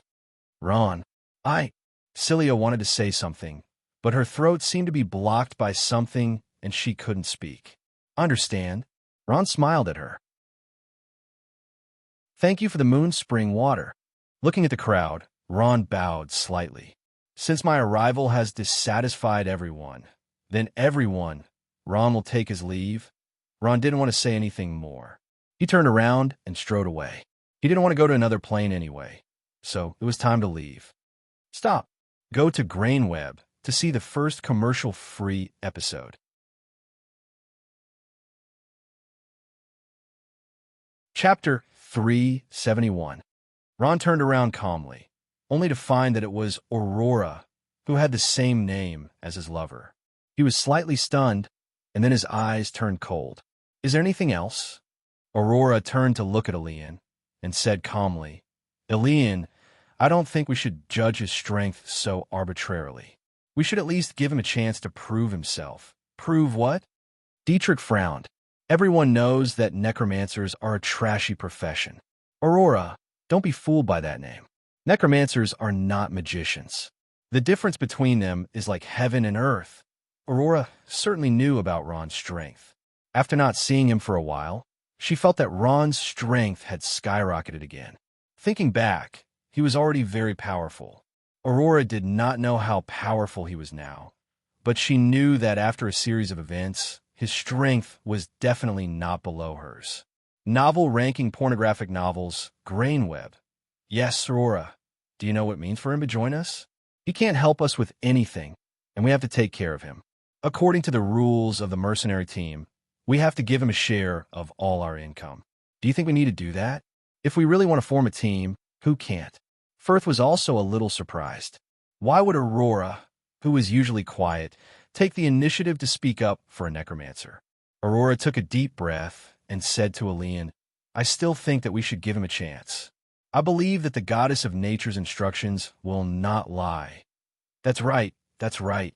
He really is the person that the goddess of nature instructed us to look for. Celia immediately agreed, as if she had finally found her savior.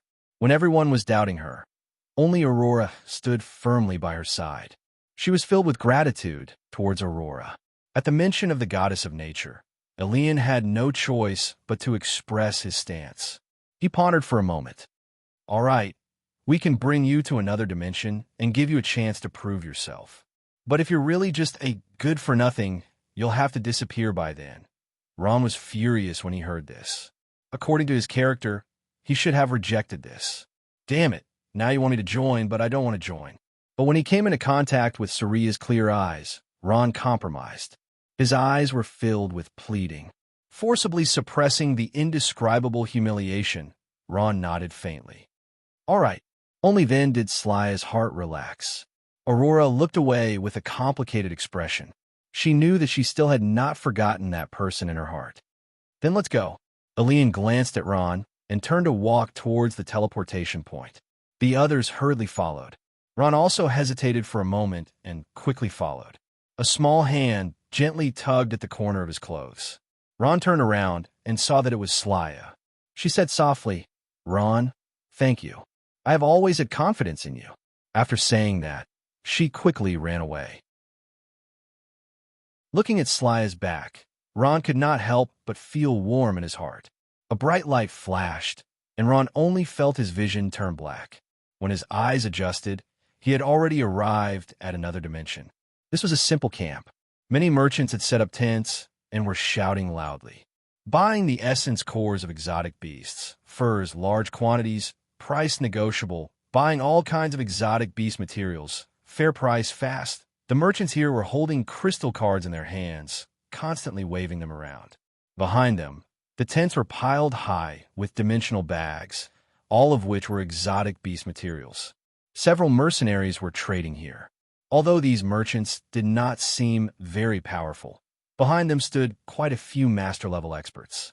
If anyone had any ill intentions, they probably wouldn't be able to return to the Noah continent alive. Upon seeing Ron's squad, the merchants' eyes lit up. With a whoosh, they immediately surrounded them. Respected elves, we are the gold mining company. We hope that when you return, you will choose us. We are from the Dawson conglomerate. Elves, if you want to sell exotic beast materials, you have to come to us. We guarantee our credibility. Although they hadn't set off yet, the elven squad had already become a hot commodity in the eyes of these merchants. Towards the squad that they favored, they would establish good relations with them and get familiar with them. They would even give them food and water. From this, one could see that these merchants knew how to do business. However, they felt that it was very strange for a human like Ron to be standing in their squad. In private, they began to discuss amongst themselves. What's going on with this human? How did he manage to sneak into the elven squad? Ah, he seems to be a necromancer. No way. Aren't elves supposed to be extremely noble and look down on other races? Why would they let a human join them? And who's wrong? And a necromancer at that. Ron turned a deaf ear to these words. The world's misunderstandings towards necromancy were too deep.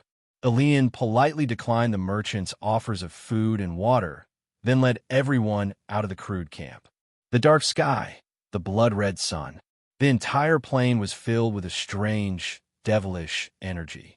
In the sky, lightning flashed chaotically, and the earth trembled slightly. It was as though the end of the world had arrived. Despite this place was still a rare treasure trove. Countless exotic beasts lived here, and mercenaries who came here to adventure, as long as they didn't die, would be able to make a fortune. Once again stepping onto the soil of the other plane, Ron couldn't help but sigh. The scene of him and his fellow students adventuring together was still fresh in his mind. Aurora was also quietly looking at the sky. No one knew what she was thinking. Firth was talking to her, but she acted as though she didn't hear anything. At this time, Elian took out a map from his pocket and called out, "Everyone, come here for a moment." Everyone gathered around. Elian spread the map on the ground and pointed at a place. According to the map of the Mercenary Union, the location of the spatial instability is about here, about 300 kilometers away from us. There were countless exotic beasts along the way. It was already very difficult for us to get to that location. I'm afraid it will take us many days. As for the reward for the mission, Elian glanced at Ron, paused, and said, "I think it's better to talk about this in advance. All the treasures obtained from the adventure will be divided equally. But if we obtain a sacred weapon, we will hand it over to the Great Elder. If there are people who make a special contribution, the Great Elder will give other rewards. Is there any problem?" These words were naturally directed at Ron. Everyone here was an elf, and he was the only human. Ron didn't come for the sacred weapon, and he never expected to be able to obtain one. He nodded lightly and said, "No problem." "Very good." Elian smiled and put away the map. "Let's go." "Ah, right, Ron. What position will you be in?" The so-called position referred to the role of each member, such as the knight's meat shield, the mage's damage output, the thief's reconnaissance, the archer's long-range support, the priest's healing, and so on. Every role cooperated to form a powerful mercenary team. Position? Ron pondered for a moment, raised his head, and said lightly, "Anywhere." "Anywhere?" Not only Elian, but all the elves were shocked, except for Aurora. "You mean you can be in any position?" Dietrich's eyes were filled with disbelief. "Are you bragging? You could be in all positions by yourself?" Opavela also didn't believe it. Elian frowned. "Ron, now is not the time to joke." Ron smiled calmly. "I don't have the habit of joking. Well then, since you're so good, how about you be in my position?" Firth interrupted, and Aurora spoke up for him. Firth was already very unhappy. "I'm an assassin, and I usually do reconnaissance work. If there's danger, I'll warn in advance and remind everyone to be ready for battle. How about it? Can you do it?" He looked at Ron, his eyes full of provocation. Everyone's eyes swished to Ron. If Ron didn't agree, then he was bragging. Ron didn't decline, nodded, and said lightly, "Okay, let's go." After saying that, he walked in front alone. The elves looked at each other and quickly followed. After walking for a few miles, no one spoke. Ron walked quietly in front, but the elves gathered in a group behind and discussed in private. Deidre said, "Do you think he's bragging? He said he's going to attack your position, but I don't see him going forward to scout." "That's right." Firth looked at Ron's back and said bitterly, "I think he's most likely a liar." Slias said, "No way. I think he's very confident." Ike shook his head and said, "I only know that until now. I haven't encountered any trouble." Aurora didn't speak, but her pair of sharp eyes stared at the black shadows flying around in the sky, and a smile appeared on her face. "This guy is still the same, so cool that he doesn't explain. I really don't know when those crows were released." At this time, Ron's footsteps suddenly stopped, and he said in a deep voice, "Be careful. There are 8 rank 6 mad mastiffs in front, and they're rushing in our direction." "What?" Everyone was slightly stunned, and some couldn't believe it. Elian frowned and asked, "How did you know?" Ron looked to the east and said slowly, "They're coming." "Yes, I sensed it." "I sensed it too," Slya and Ike, who had nature's perception, said. At this time, The huge roars of rank 6 mad mastiffs came from the distance. These crazy exotic beasts attacked anyone they saw. Everyone, get ready for battle. Elian stretched out his hand and took out a long magic staff from his spatial bag and ordered at the same time. Shwa, shwa, shwa. Everyone unsheathed their weapons. Opavala unsheathed her longsword, Dietrich unsheathed her staff, and Aurora unsheathed her longbow. Ike let out a low roar and transformed into his power form, a bear. At this time, 8 huge exotic beasts appeared on the distant horizon. The rank 6 mad mastiffs were about 2 meters long, and their bodies weighed more than 200 kilograms. Their well-developed muscles bulged, and they opened their mouths to reveal their white teeth. Elian's heart shook. They really are rank 6 mad mastiffs, and there are 8 of them. He looked at Ron's back in disbelief. Impossible. He actually got them all right. Chapter 372. The crazy beasts were getting closer and closer, and they could vaguely hear their heavy breathing from their nostrils. Jinganopavla waved her long sword, the heavy shield in front of her, and was about to rush out. Wait! Elian pulled her back. There's no need to use a meat shield against a few level 6 beasts. Just long-range attacks are enough. Fighting in close quarters would inevitably result in injuries. Although Slya, a nature magus, could cast healing spells, she couldn't just fight head-on. If he wanted to fight them head-on, then he wouldn't have to. He could just use ranged attacks to finish them off. A few level 6 beasts were nothing in the eyes of the elves. Seeing the mastiffs getting closer and closer, the corners of Ron's mouth curved. He raised his hand slightly, and a black soul force surged out. Frost Nova. With a whoosh, the surrounding temperature suddenly dropped a few degrees, causing everyone to involuntarily shiver. The level 6 mastiffs suddenly froze, and the cold spread. In just a moment, they were firmly sealed in ice. All the elves were shocked. Why aren't they moving? Who did it? Who sealed them in ice? Slya, was it you? Everyone was shocked, but Slya had a blank look on her face. At this time, Ron smiled and waved his hand lightly. Explode. Bang, bang, bang. A series of explosions sounded, and the 8 level 6 mastiffs exploded one after another under the surprised gazes of the elves, turning into 8 piles of minced meat. Clean and efficient. The scene in front of them stunned everyone. They looked at the broken corpses on the ground, their mouths wide open, speechless. Any one of them could kill these 8 level 6 mastiffs, but it was impossible to do it so cleanly. Did you do it? Elian's gaze focused, his eyes staring at Ron, as if he wanted to see the answer from him. The moment Ron made his move, he felt the fluctuations of power. This wasn't an illusion. This was real power. For a moment, all the elves looked over, their mouths wide open in shock, their eyes filled with strong disbelief. When did a necromancer have such ferocious ability? Ron didn't say anything, only nodding slightly.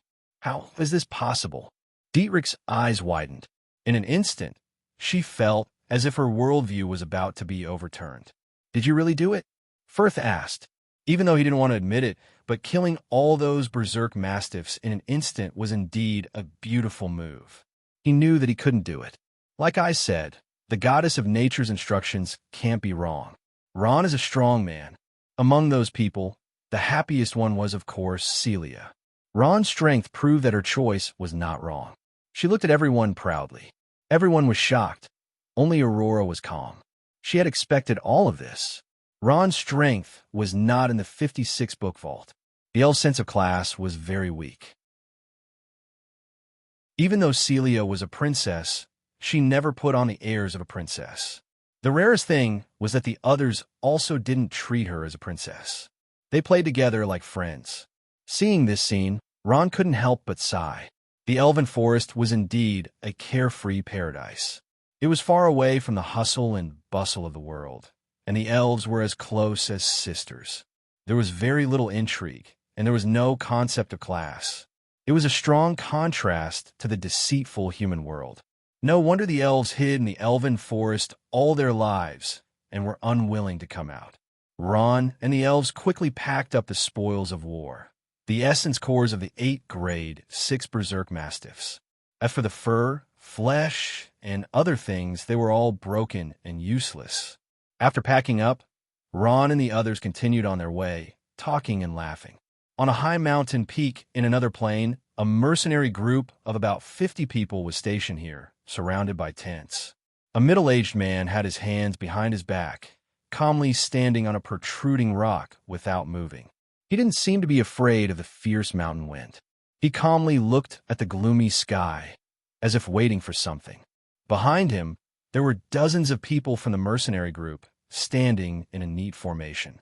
These people were mercenaries in name, but in reality, they were all well-trained soldiers, and each of them had decent strength.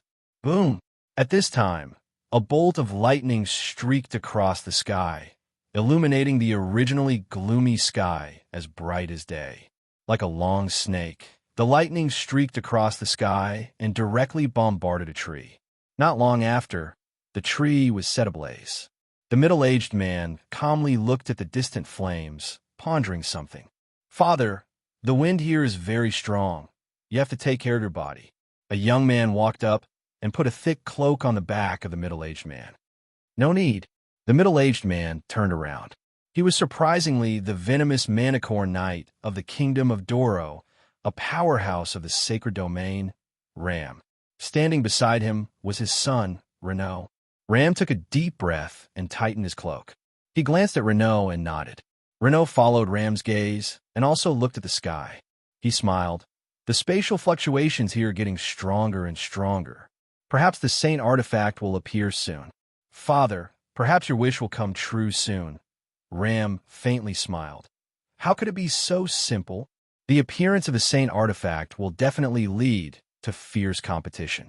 It's fine if it's an ordinary person, but I'm afraid it will attract powerhouses of the sacred domain. When the time comes, there will definitely be a fierce battle. Powerhouses of the sacred domain. That can't be. We didn't even see half a shadow of the sacred domain on our way here. Renaud asked, puzzled. Ram smiled. "Do you think all the powerhouses of the sacred domain came here with such fanfare like us?" "I'm afraid they've already hidden themselves. I dare bet that within a radius of 10 miles, there's more than one powerhouse of the sacred domain hidden." Looking at the sky, Ram muttered, "This space is becoming more and more unstable. But the Saint artifact hasn't appeared yet, and there are more and more people. To be honest, I'm a little worried." "Father, don't worry. After we received the news, we immediately rushed over. Under your lead, we killed our way into the hinterland. I believe we're the first group to arrive," Renaud said firmly. Ram shook his head. "As long as the Saint artifact hasn't appeared, there's no difference whether we arrive early or late. The only difference is that we have to wait a little longer. Surround them. Don't let them escape. Ron, you hold on. I'll come over to help you as soon as I'm done." "No need, Elian. I can deal with them alone." In another plain at the foot of a wide mountain, Ron and the elves were engaged in an exciting hunt. Their target was a large group of armored rhinoceroses. Armored rhinoceroses were rank 8 exotic beasts. They had thick and sturdy leather armor and large horns on their heads. They were adept at water magic and were at the peak of rank 8. There were dozens of armored rhinoceroses in this group, and they seemed to have gone crazy as they rammed everywhere. The powerful impact made the blood elf knight Opavila tremble in fear. Chapter 373. With the strength of the elves, of course, they were not afraid of the rhinoceroses. But without Ron, they would not have been able to do it so easily. It was impossible for them to do such a large-scale siege without the participation of Ron's skeleton army. Underworld Novel Opavila took the lead. As a blood elf knight, she was always at the front. She used her not-so-tall body to block the attacks of the armored rhinoceroses. She held a long sword in one hand and a huge shield in the other as she fought fiercely with an armored rhinoceros. Another elf called Dietrich was an elementalist. This was a profession that only the elves had. She could summon elemental spirits to fight. She chanted in a low voice and summoned a fire elemental spirit. The fire elemental spirit floated in the air. It had a fat body and long arms. Its eyes, ears, mouth, and nose were all yellow. It did not have a lower body, but its lower body was a raging fire. Every time it attacked, it would spit out a large amount of flames, burning the rhinoceroses until they screamed. Ike turned into a bear. His roar increased everyone's attack power.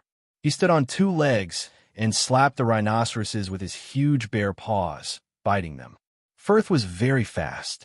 His body appeared and disappeared among the rhinoceroses. Every attack he made was aimed at the rhinoceroses' weak points. Aurora was not idle either. She held a longbow and pulled the bowstring into a full moon. Magic arrows shot out from the rhinoceroses. The elves' attacks opened Ron's eyes. Compared to humans, some elf professions were unique and could not be imitated.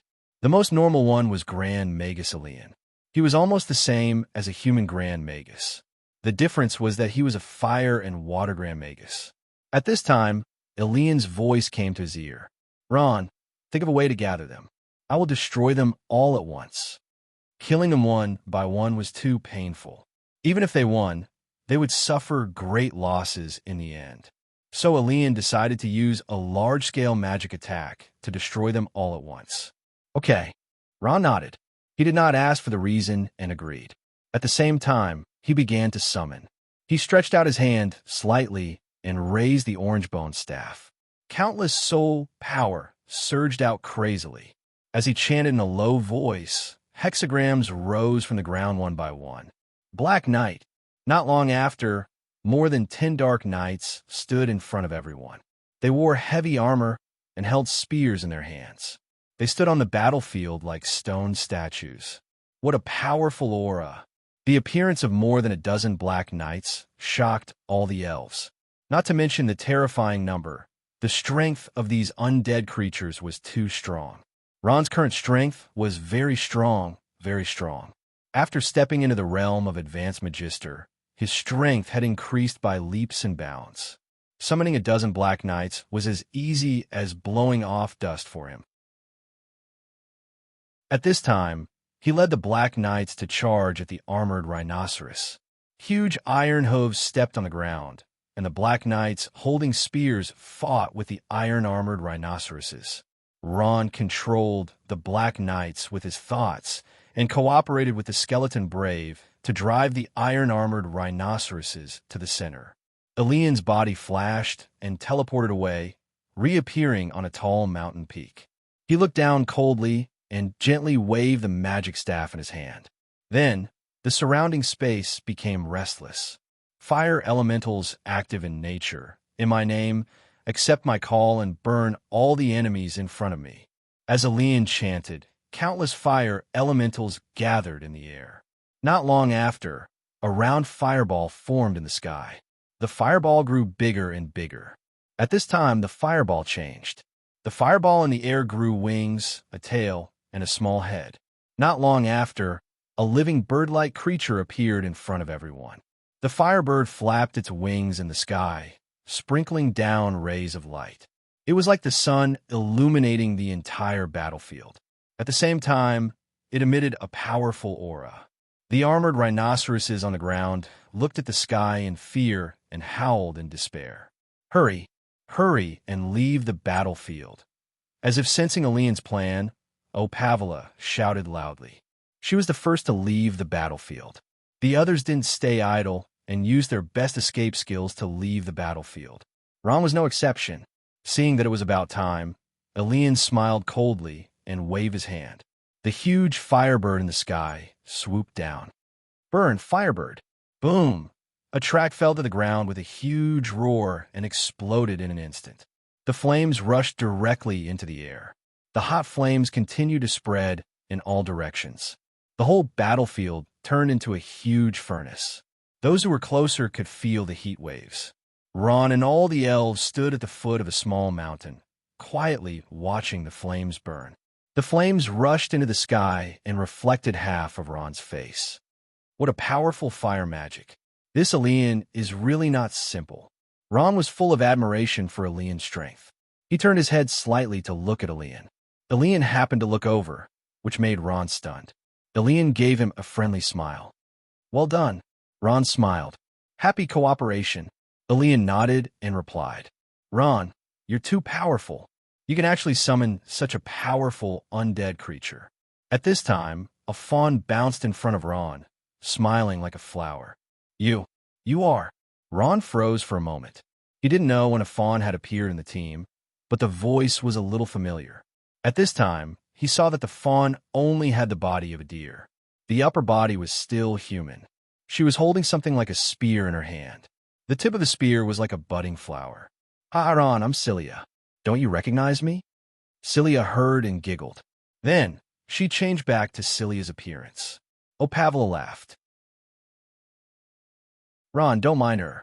Cilia is a nature elf.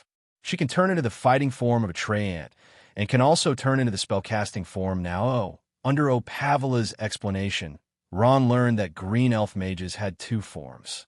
One was a Trent-like fighting form. They were extremely fast, could fight in close combat, and could also throw poisonous spears. The other was a human form. They could release nature magic and use nature's power to heal their teammates. Of course, Cilia wasn't the only one who could heal her teammates. Her younger brother, Druid, could also use nature's power to heal, but the effect wasn't as good as hers. The elves are indeed a powerful race. Ron thought to himself. At this time, Elian spoke. The flames have been extinguished. Let's go take a look. The places that had been bombarded by Elian's fire magic had turned into scorched earth. Many places were still emitting green smoke. Stepping on the still, scorching earth, Ron and the others came to the battlefield in the center of the explosion. The center of the battlefield was a mess. The charred corpses of the armored rhinoceroses were everywhere. One after another, surrounded by Ron's skeleton core, none of them could escape. This battle was almost a total annihilation.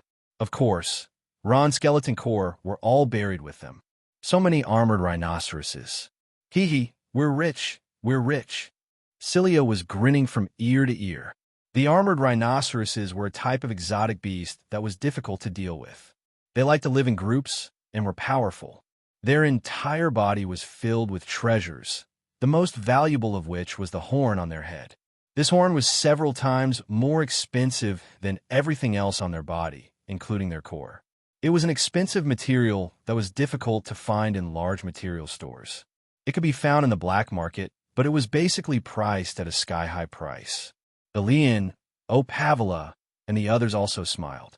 Although the elves were extremely arrogant, they weren't monsters that didn't eat the food of mortals. Although they didn't care much about money, they were still very happy if they had it.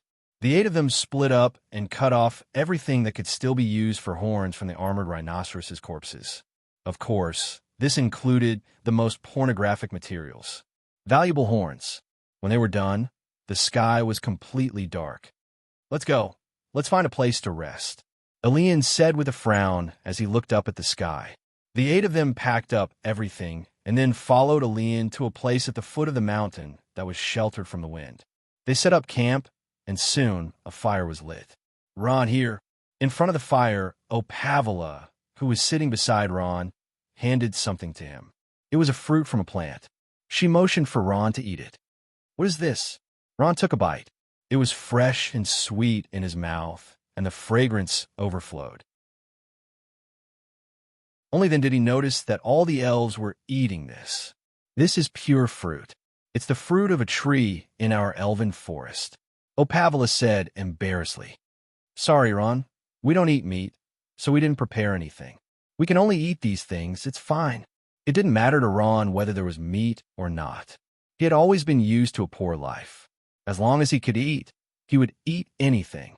Ron had formed a deep friendship with the elves, and everyone treated him as their best friend. Even Firth, who had been hostile at the beginning, looked much better now. Only the night elf named Aurora remained cold and ignored him. Ron was also quite helpless about this. He wanted to say a few words to this female elf who had the same name as his ex-girlfriend, but Aurora didn't give him a chance at all. I'll be on duty tonight. After eating, Ron stood up and said. Elian was taken aback. How can that be? We agreed to take turns to be on duty. In a mercenary team of 8, there would always be one person on duty at night so that they could be warned before danger came. It's fine. I prefer the night. Ron smiled and turned around, his figure disappearing into the night. Elian smiled helplessly. Let him be. Let's rest.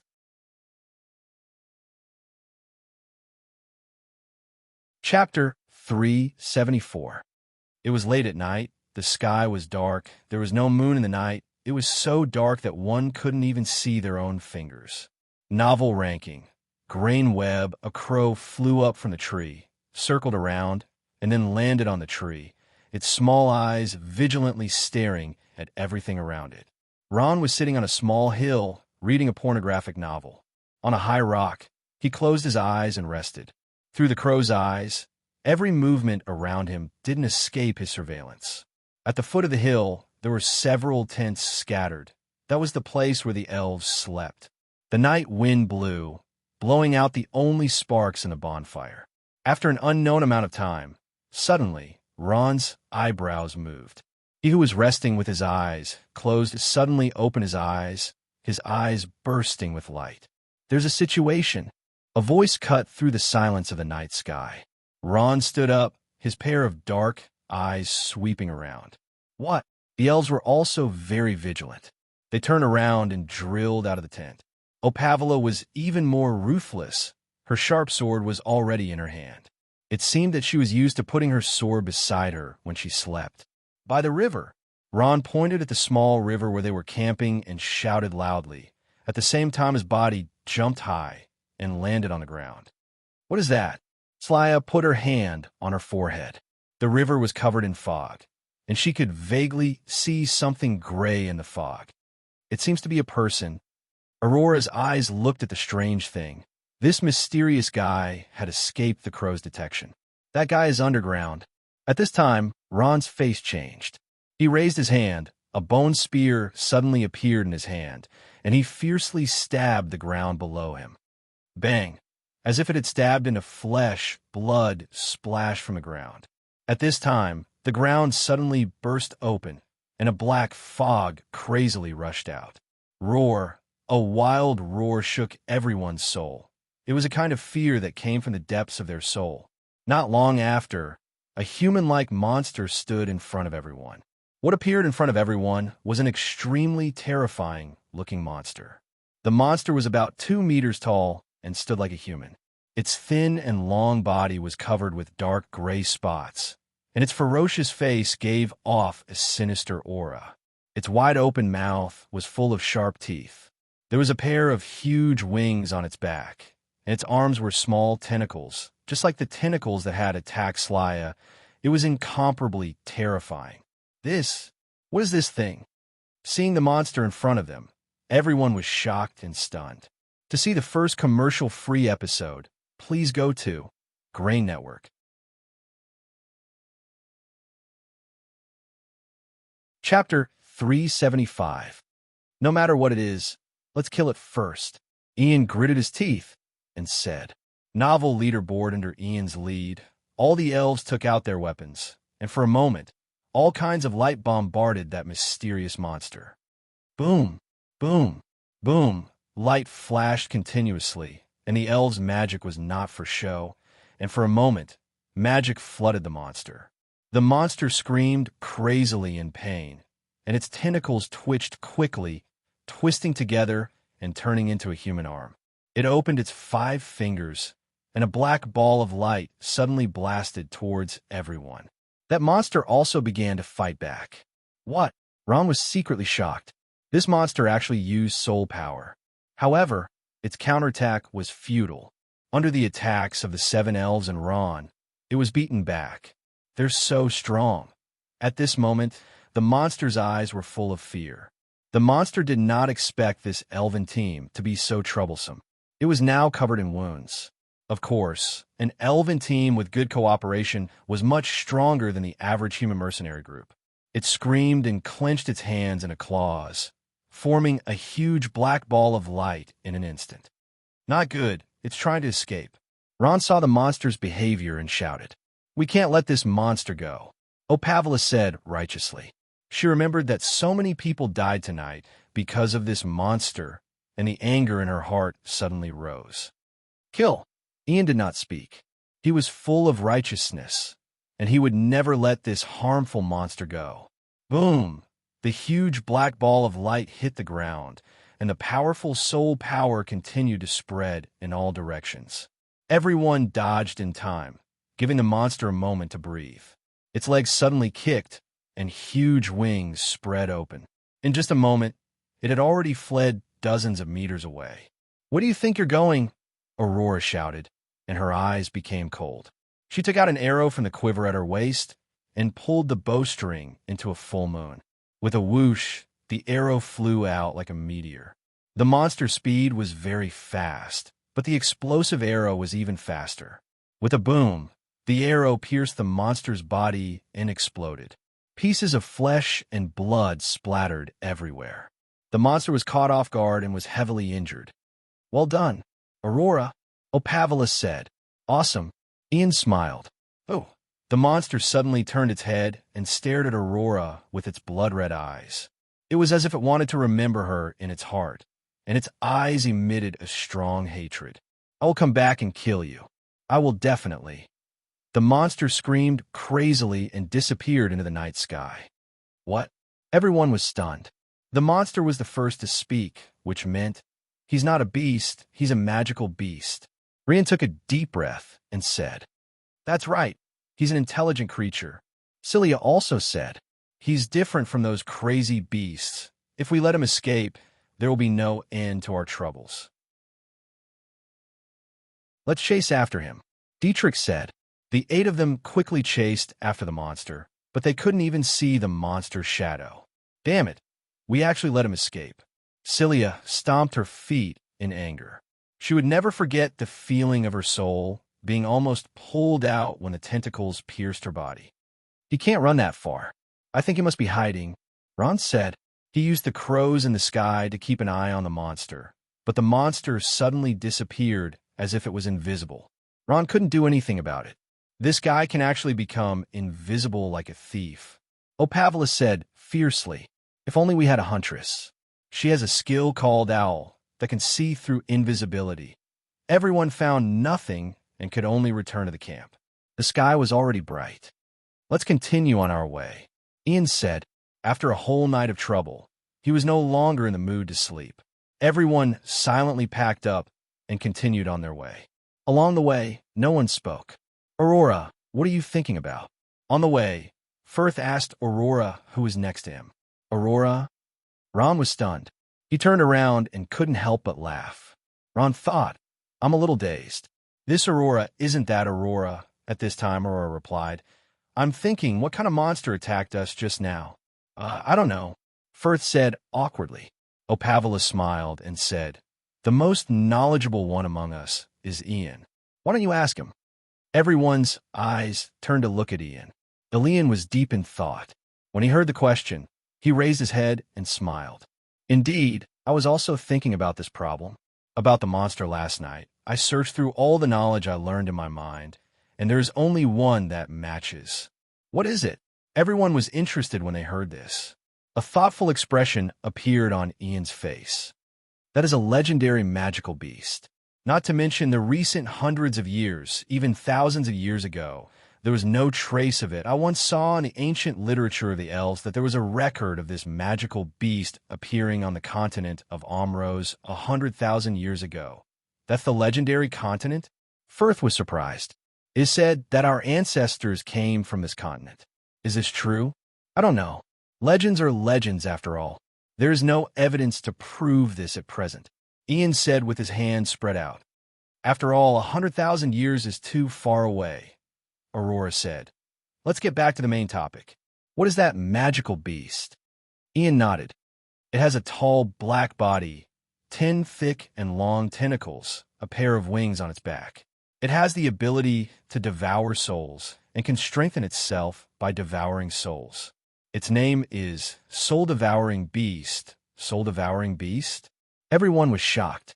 They finally knew the name and origin of this magical beast. "That's right. According to some scrolls from ancient times, this magical beast is called soul-devouring beast. Ian continued, "The most terrifying thing is that this magical beast can devour people's memories while devouring their souls. Its intelligence is also growing rapidly. Devouring souls, its strength and intelligence are growing rapidly. This kind of magical beast is too scary." Ron murmured, "If I guessed correctly last night, that soul-devouring beast strength is already at the master level. If it continues to grow..." "That's right," Ian said. The ancient humans also knew that this magical beast was very scary. That's why they treated it with caution. Once they found it, they would send out troops to encircle and suppress it. But why would such a terrifying magical beast appear in this other dimension? Celia asked. Ian shrugged, indicating that he could not answer this question. It was close to noon. The sun in the sky was scorching the earth, making people feel cold. The weather in this other dimension was like this. It changed quickly. It was raining heavily just now, and at noon, it became scorching hot. At night, it was as cold as winter. Those who came here to adventure all had clothes for several seasons in their space bags. Crows were flying in the sky. At this moment, Ron's body shook violently. He saw an extremely terrifying scene. "Ron, what's wrong?" Ian, who was closest to Ron, noticed that something was wrong with Ron and hurriedly asked. "Something happened over there." Ron pointed in a direction and said, "Let's go and take a look." Ian had a bad feeling. At his command, everyone ran in the direction that Ron pointed. The ground was littered with corpses. There were more than 100 people. The ground was a mess, as if there had been a fierce battle. "It's a soul-devouring beast." Ron quickly ran to the nearest corpse. There was a coin-sized bloody hole in that fellow's neck. Opavela frowned. "They fought a soul-devouring beast and were all killed?" "No, there's a corpse of an exotic beast here." Ian pointed at a steel-armored rhinoceros and said, "That steel-armored rhinoceros was a rank 9 exotic beast. It was the evolution plate of the steel-armored rhinoceros. Its body was larger, and its defense and attack power were stronger. Pornographic novels, some of them were killed by the steel-armored rhinoceros, and some were killed by the soul-devouring beast." Firth observed for a long time and said they wanted to escape, but they were quickly caught up. Ron sucked in a breath of cold air. From the looks of the scene, that soul-devouring beast only launched a sneak attack after the mercenary group defeated the steel-armored giant rhino. Some people didn't even have time to react. All the elves shuddered when they heard that. Such a magical beast was too terrifying. The intelligence it possessed had already reached a terrifying level.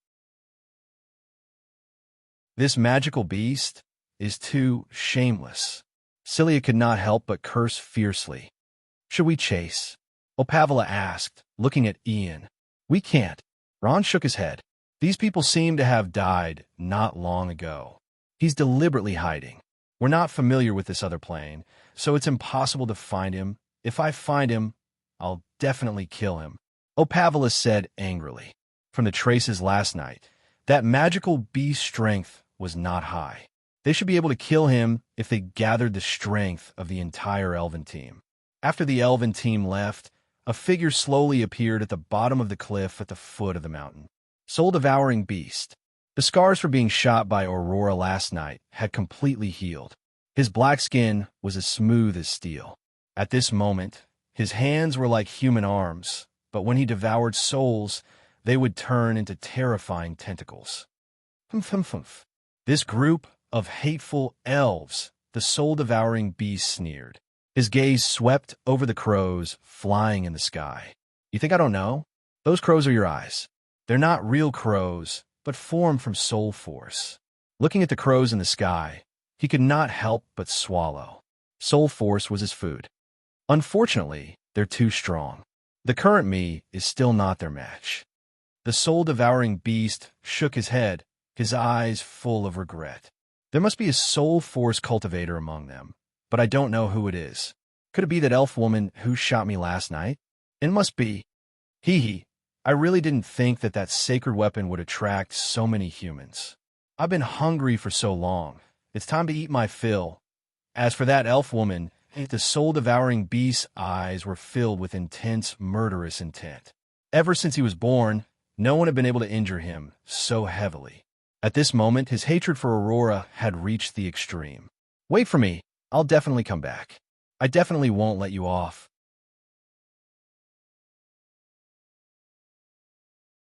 Chapter 376.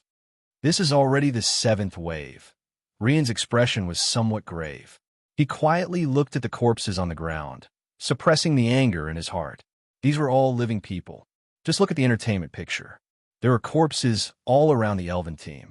Without exception, there was a coin-sized hole in their bodies. Their souls had been sucked out while they were still alive. "Great knight," Ron murmured as he gently touched the corpse of a great knight. He suddenly raised his head. "Did you guys notice that more and more powerhouses are dying now? The soul-eating beast seems to have started looking for masters to attack. Master-level expert." Rian looked at the corpse of the great knight on the ground and nodded. "That's right. It's devouring more and more souls. Its strength is getting stronger and stronger." Sighing slightly, Rian's expression became extremely worried. "Perhaps one day, its strength will no longer be something we can deal with. A few days ago, the soul-devouring beast strength was only at the master level. Although it looked terrifying, none of the elves in the team feared it. But now that it had grown into a master-level powerhouse, it wasn't so easy to deal with it. In the entire elven team, there was only one master-level powerhouse, Rian. As more and more people died, the mercenary groups in the other dimension started to panic. Even though the soul-devouring beast was extremely cunning, there were still some people who managed to escape from its evil claws. This time, the name of a demon that could suck souls began to spread. Fear spread. The mercenaries in the other plane began to panic. Many mercenary groups began to retreat and left the other plane. In an instant, more than half of the mercenary groups in the other plane withdrew. Facing the soul-eating beast's rampage, the elves had no way to deal with it. Now that the soul-eating beast's strength had increased, they were also very worried. On the vast grassland, a figure was running wildly. He kept looking back with an extremely frightened expression on his face, as if something was chasing after him. It was a middle-aged man. He was wearing mercenary clothing, and his body was covered in blood. The weapon in his hand was nowhere to be seen. He was panting, and his physical strength seemed to be at its limit.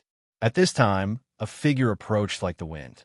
Then, a huge black ball of light suddenly blasted towards the middle-aged man. Boom!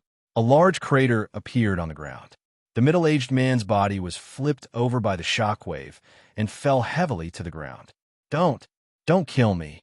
The middle-aged man struggled to get up and desperately waved his hands. His terrified face was filled with despair. A hoarse laugh came from afar. At this moment, something that looked like a human slowly appeared in front of him. The soul-devouring beast had already grown into a master rank expert. The human in front of him was the leader of a large mercenary group and was also a master rank expert. Unfortunately, he wasn't a match for the soul-devouring beast. The entire mercenary group was annihilated, and he was the only one who managed to escape with his superior strength. Looking at the terrified middle-aged man in front of him, the soul-devouring beast revealed a playful expression. "Why are you so afraid? Human, you should rejoice that your soul has become a part of my power." As he spoke, he stretched out his hand, and his 5 fingers bent into the shape of a claw. His ugly face was filled with murderous intent. At this moment, his 5 fingers turned into 5 long tentacles and suddenly swept towards the middle-aged man. Don't! Help!" The middle-aged man crawled forward in fear, but his struggle was futile. A tentacle suddenly wrapped around his leg and dragged him in the direction of the soul-devouring beast. At this moment, Apawira, who was standing at the front, suddenly stopped in her tracks. Her ears twitched, and she frowned. "Why aren't you moving?" "Apawira," Ian asked. I heard a cry for help." Apawira was a little uncertain. "It seems to be coming from somewhere very far away. Help! Who can save me?" At this moment, the weak cry for help became clearer with the wind. That cry for help carried urgency and even more intense fear. At this moment, Everyone heard it clearly. Their expressions changed as they looked at each other and said in unison, "Soul-devouring beast." These days, there had been rumors of monsters. This was definitely the soul-devouring beast. Everyone looked at Ian. He was the captain and the core of the entire team. Everyone was waiting for his decision. Ian lowered his head and muttered to himself. Gritting his teeth, he suddenly raised his head and looked at everyone. A sentence came out of his mouth. "Let's go." 8 figures flew towards the direction of the voice. Geo, Geo, Geo. The long tentacles kept piercing into the middle-aged man's body. Bit by bit, it absorbed the master rank powerhouse's shockingly powerful soul energy. The soul-devouring beast was laughing. That's right, he was laughing. He didn't kill this prey in one go. Instead, he was toying with him. He enjoyed the feeling of a cat toying with a mouse. Demonic beasts were the same as humans. When they suddenly received a huge amount of power, they would lose themselves. The soul-devouring beast was no exception. For several decades, he had always been in a state of hunger. He was weak and stayed in this terrifying foreign plane, suffering all kinds of humiliation from exotic beasts. Suddenly, so many human souls appeared for him to devour. In a short period of time, his strength rapidly increased, causing him to forget himself. This time, he didn't notice a crow quietly approaching from the sky. Suddenly, the soul-devouring beast raised his head vigilantly. He stretched out his hand slightly, and a black arc was instantly completed. Like a shield, he protected his body. Boom! A fireball exploded, but it was blocked by the soul-devouring beast. The one who made the move was Ian, this elf with a strong sense of justice. Seeing the soul-devouring beast wreaking havoc, he acted without hesitation. Opavera, Cilia, Eddie, Ron, Firth, Aurora, Diddy Lie, and the others rushed over.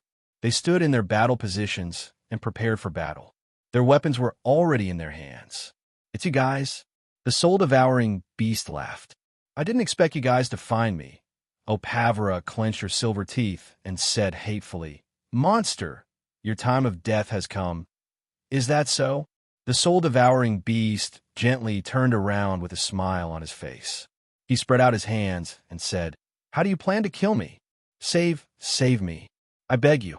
At this moment, the middle-aged man seemed to have a final burst of energy. His dying eyes lit up with hope. He struggled to crawl towards the elves. "Save me. Elves, I will give you a lot of money. I will give you all my money. Save me." Screech. Before he could finish his words, a tentacle suddenly pierced into his back and rapidly devoured his soul. This time, it wasn't playing around. The middle-aged man's eyes widened. His outstretched hand froze in midair. Gradually, the light in his eyes dimmed. His head tilted, and he lay on the ground, motionless. "Ha!" The soul-devouring beast smiled and took a deep breath. A joyful expression appeared on his face. What a powerful soul. The soul of a master-rank powerhouse is truly delicious. This scene caused the elves to be filled with shock. Ian's face darkened. "Damn it. I heard that you want to kill me." The soul-devouring beast smiled. "That's good too. I also want to test my current strength to what extent it has gone." "Do it."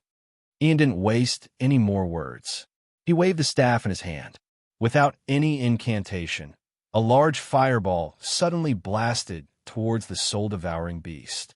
Edge roared and transformed into a bear. Deidre summoned the Wind Elemental, a type of elemental creature that was very fast. The Blood Elf Knight, Opavela, brandished her longsword and pounced towards the soul-devouring beast, while Aurora drew her bow to the fullest. Boom, boom, boom. Powerful forces surged. The elves and the soul-devouring beast began a thrilling battle on the plains. Black Knight. Ron chanted an incantation and summoned the Black Knight. The huge Black Knight raised its legs and charged towards the soul-devouring beast.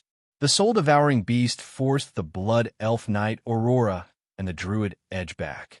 The two were sent flying by its powerful force and fell heavily on the ground. "Edge, are you all right?" Slide didn't forget to ask as she released her nature magic. "I'm fine." Eki stood up shakily and let out a low roar, before charging towards the soul-devouring beast once again. Slya hurriedly cast a nourish spell on him, and Eki's work began to recover at a speed visible to the naked eye. "You're the one." The soul-devouring beast grinned. He stretched out his hands, and his 2 arms turned into 10 tentacles. They swept forward fiercely. His target was the Black Knight. After repelling 2 close combat professions, the soul-devouring beast only had the Black Knight by his side. Naturally, it was the best target for him to absorb. Seizing this opportunity, the soul-devouring beast attacked. The 10 tentacles coiled around the Black Knight. The sharp bone spikes at the tip pierced into the Black Knight's body. The powerful tentacles lifted the Black Knight's heavy body high up in the air. The soul-devouring beast felt that something was wrong as soon as it started absorbing. Not a single soul was sucked out from the Black Knight. Damn, unlucky. It's actually an undead creature without a soul. The soul-devouring beast cursed hatefully and released the tentacles that were wrapped around the Black Knight. The soul-devouring beast had let the Black Knight go, but that didn't mean that the Black Knight had let it go. With such a close distance, it was the best opportunity to attack. Under Ron's instructions, the Black Knight's eyes lit up with a green glow. Its long lance slashed down fiercely. Swish, swish, swish. The soul-devouring beast's 10 tentacles were all severed. Good job, Dirty Novel. Good job, Ron. Ron, you're awesome.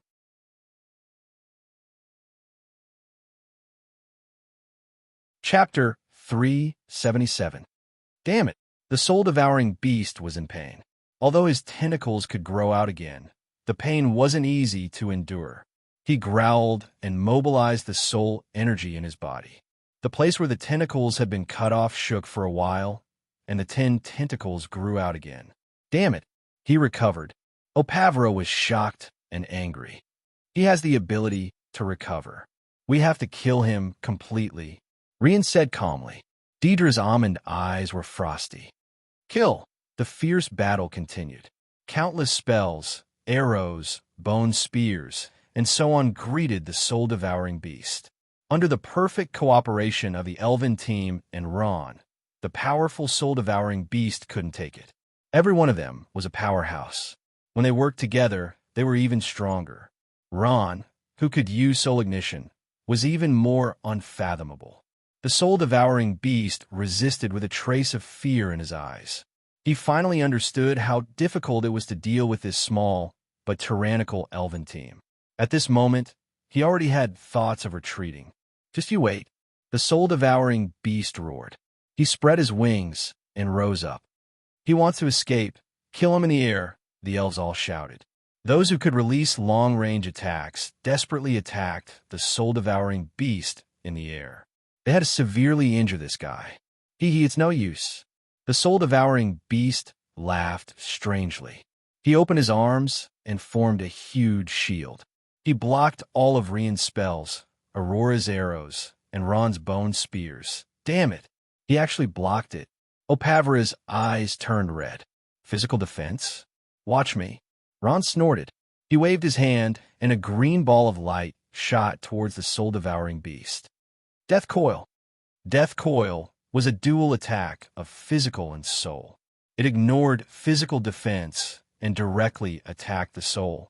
Boom! The Death Coil hit the soul-devouring beast. Just as everyone was secretly rejoicing, the soul-devouring beast suddenly shouted excitedly. Soul power! Aha! This is all soul power. The soul-devouring beast desperately absorbed the power of the Death Coil with a joyful expression on its face. Such pure soul energy. So you're a soul cultivator. The soul-devouring beast looked at Ron with a trace of greed in its eyes. I'll be back. I'll definitely be back. Ha ha ha. Laughing maniacally, he flapped his wings and flew far away. Get lost. Aurora was unwilling to give up. She summoned her hippogriff, stepped onto it, and was about to give chase. Stop chasing, Elian said. Why? Aurora turned around and asked. Elian shook his head. The soul-devouring beast is too strong now. If we attack together, we might be fine. But you alone, are not his match. It was dilapidated and ruined, revealing the mottled city walls. All the traces showed that it was once a bustling city.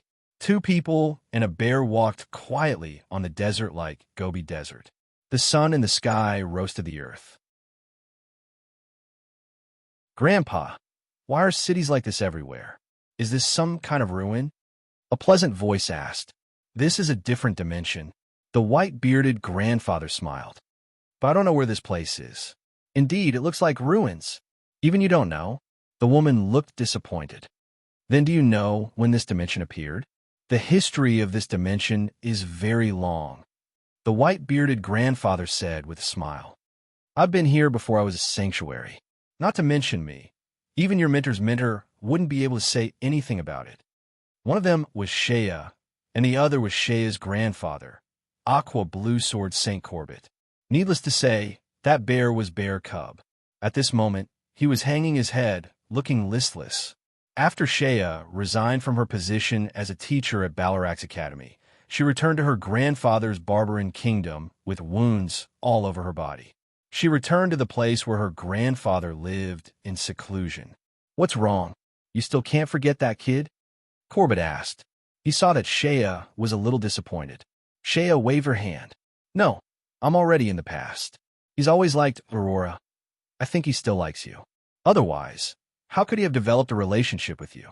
Besides, my granddaughter isn't bad either. She's a good match for that kid, Corbett said with a smile. Then, he changed the topic.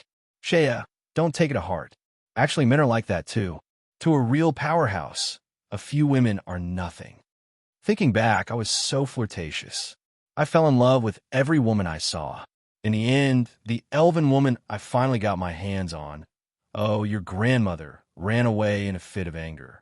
I knew where she was, but I didn't look for her. Now, it seems like I regret it. Or she. These elves aren't like humans. They're stubborn and don't understand. Corbett said indignantly, as if someone owed him money. Shea said, Grandpa, I think you still can't forget her. I heard from my father that ever since my grandmother left, although you didn't look for her, you didn't look for other women either. Although you didn't say it on your face, you've already admitted your mistake in your heart. You just can't let go of your pride. Corbett saw that Shea saw through his thoughts.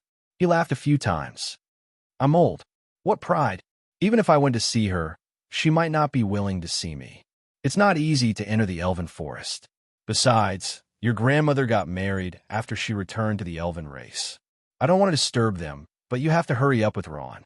There's nothing wrong with liking someone. Since you like him, you have to fight for it. What's the point of running away? Do you think you'll be fine after you resign from Platts? Corbett scolded jokingly. Ron is too unkind. I saved him when I was in the Barberline Kingdom. He knows that Shea is my granddaughter, but he treats you like this. Even if he's really my future grandson-in-law, I'll teach him a lesson before he does. Grandpa, I'm afraid the birth of the sacred weapon this time is already in your bag, right? Shea didn't want to talk about this topic. The more she talked about it, the more her heart ached. She immediately changed the topic. In my bag? It's still too early, Corbett said with a smile. The birth of the sacred weapon, this time, has caused such a big commotion. I'm sure a lot of old guys are here. Besides, I don't know what the sacred weapon is. If it's not a sword, then I'll have wasted my trip. No way. You can't use it, but you can't sell it for money? Shea asked in surprise. You can't, Corbett said with a smile. If it's not a weapon suitable for you, then if there's a suitable person present, the unsuitable person will automatically withdraw from the fight. This is also the convention of the Noah continent. Every strong person in the sacred domain has to abide by. Fighting for sacred weapons only happens in pornographic novels. Between suitable users. Shea's eyes widened. In other words, if the sacred weapon this time is a magic staff or scepter, you won't have anything to do with it. Well, yes. Corbett nodded and said with a smile. Besides, if it's not a weapon suitable for you, who would fight to the death for it? At this time, Corbett's eyes narrowed. He stretched out his hand and waved gently. Whisper. Shea was smart. She immediately stopped talking when she heard this.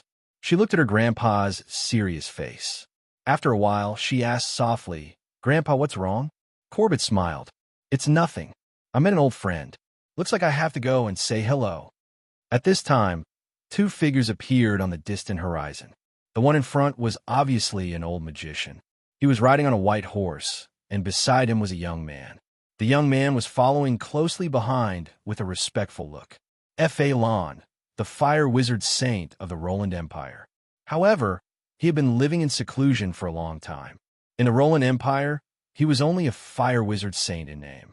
Since he did not accept any offerings from the Empire, he did not hold any position. He lived alone in a remote forest and was very low-key.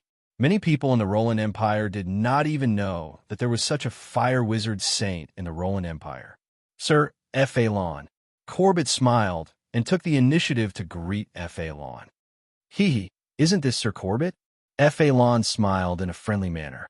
I heard that you have been missing for a long time. I didn't expect to meet you here. The reason why the two of them were friendly was because there was no conflict of interest between them. Although they were both here for the sacred weapon, one was a sword saint and the other was a wizard saint. One of them was destined to withdraw from the fight. Corbett looked at the young man beside F.A. Lon. That young man looked simple and honest. He nodded and bowed as he followed behind them. Shea, this is the famous fire wizard saint of the Roland Empire. His strength is not below that of your dean, Platz. Come, say hello, Corbett said to Shea. Sir F.A. Lon. Shea bowed. F.A. Lon was surprised. This is Platz's student. She already has the strength of a jockey. Not bad. She's my granddaughter. Corbett smiled. Then, his gaze fell on the young man beside F.A. Lon. He hesitated and asked, This is Sir Corbett. Nice to meet you. Without waiting for F.A. Lon to speak, that simple and honest young man bowed deeply. Please introduce yourself. My name is Ite Sola. You can also call me Ite. I am Sir F.A. Lan's student in name. Ite smiled.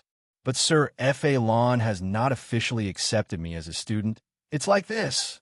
F.A. Lon smiled bitterly. I met him not long after coming to the other plane. The moment he saw me, he wanted to learn magic from me. He asked me to give him a chance. I couldn't refuse, so I could only let him follow me. Teacher F.A. Lon, I will work hard. Please believe me. Ite bowed again. Please give me a test. I will not back down. F.A. Lon smiled. I really don't know what to do with him. Corbett said, Haha, Sir F.A. Lon, congratulations on having a very good student. The two of them exchanged a few pleasantries and left. Looking at F.A. Lan's departing figure, Corbett's eyes revealed a thoughtful expression. Grandpa, what's wrong? Shea asked. Nothing, but I keep feeling that something isn't right. But I can't put my finger on it. Corbett muttered to himself. I don't know why, but that young man beside F.A. Lon gives off a dangerous aura. There's a killing aura on him. This kind of aura shouldn't come from a young man who has just become a disciple. F.A. Lon has been living in seclusion for a long time. He might have forgotten how sinister people can be. Sigh, I hope I'm overthinking it. That young man, Shea smiled. Grandpa, I think you're overthinking it. Even if that young man's intentions aren't pure, so what? Can he cause any harm to Sir F.A. Lon? Don't forget, Sir F.A. Lon is a powerhouse of the sacred domain.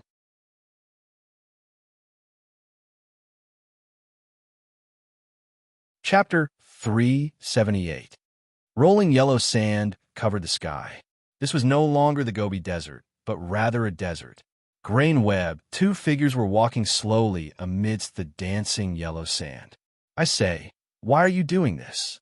F.A. Lon could not help but ask after Yit had been with F.A. Lon for 2 days. When Yit heard this, he immediately knelt down in fear. Teacher F.A. Lon, did I do something wrong again? F.A. Lon shook his head. You didn't do anything wrong. You didn't do anything wrong. You're very good. You're a friendly and low-key young man, which suits my temperament.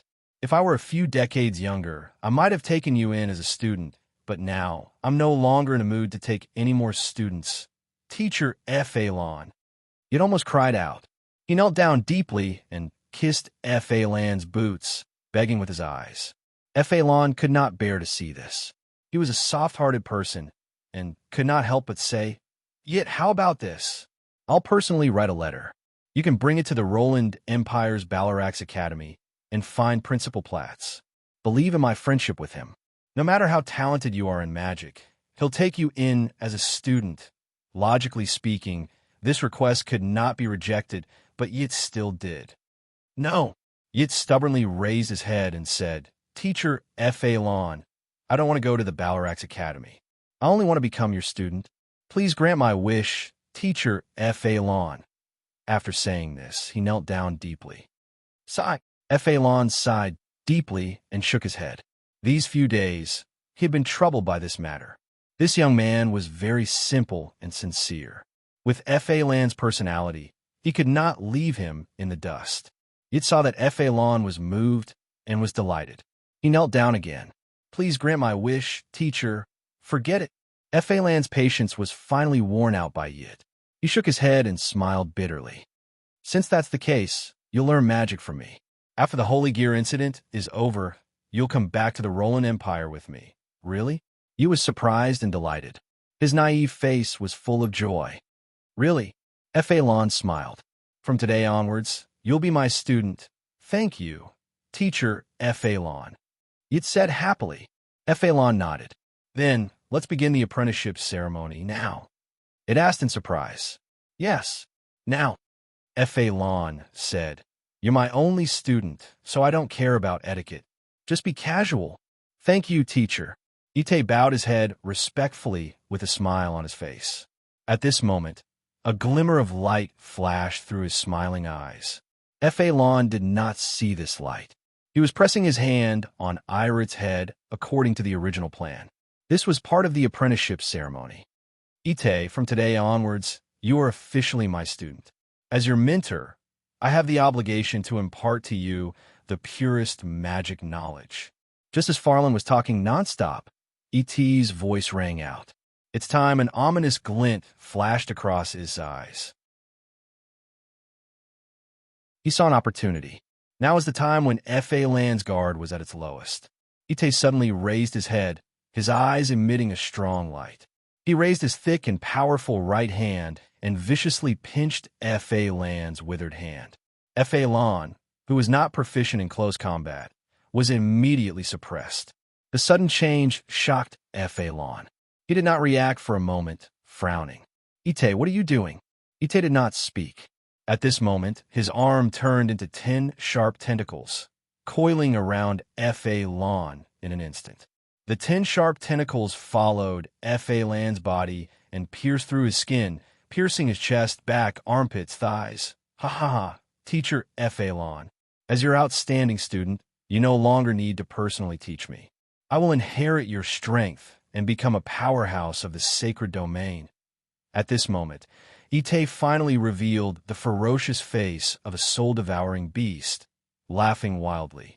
At the same time, his 10 tentacles frantically absorbed F.A. Lan's enormous soul force.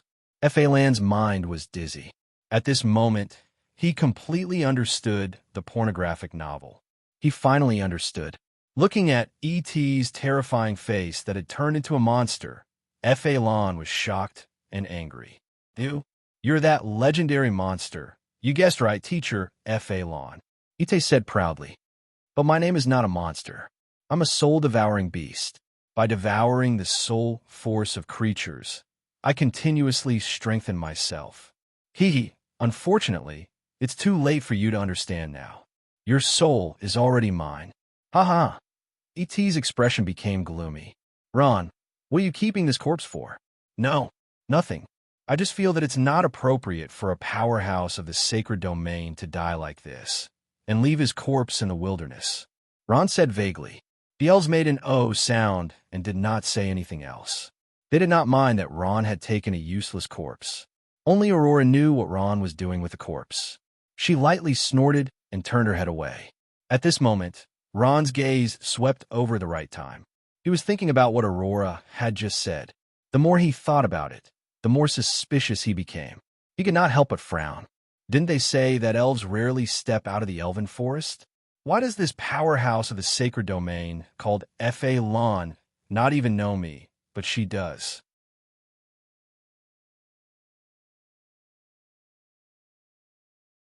Chapter 379.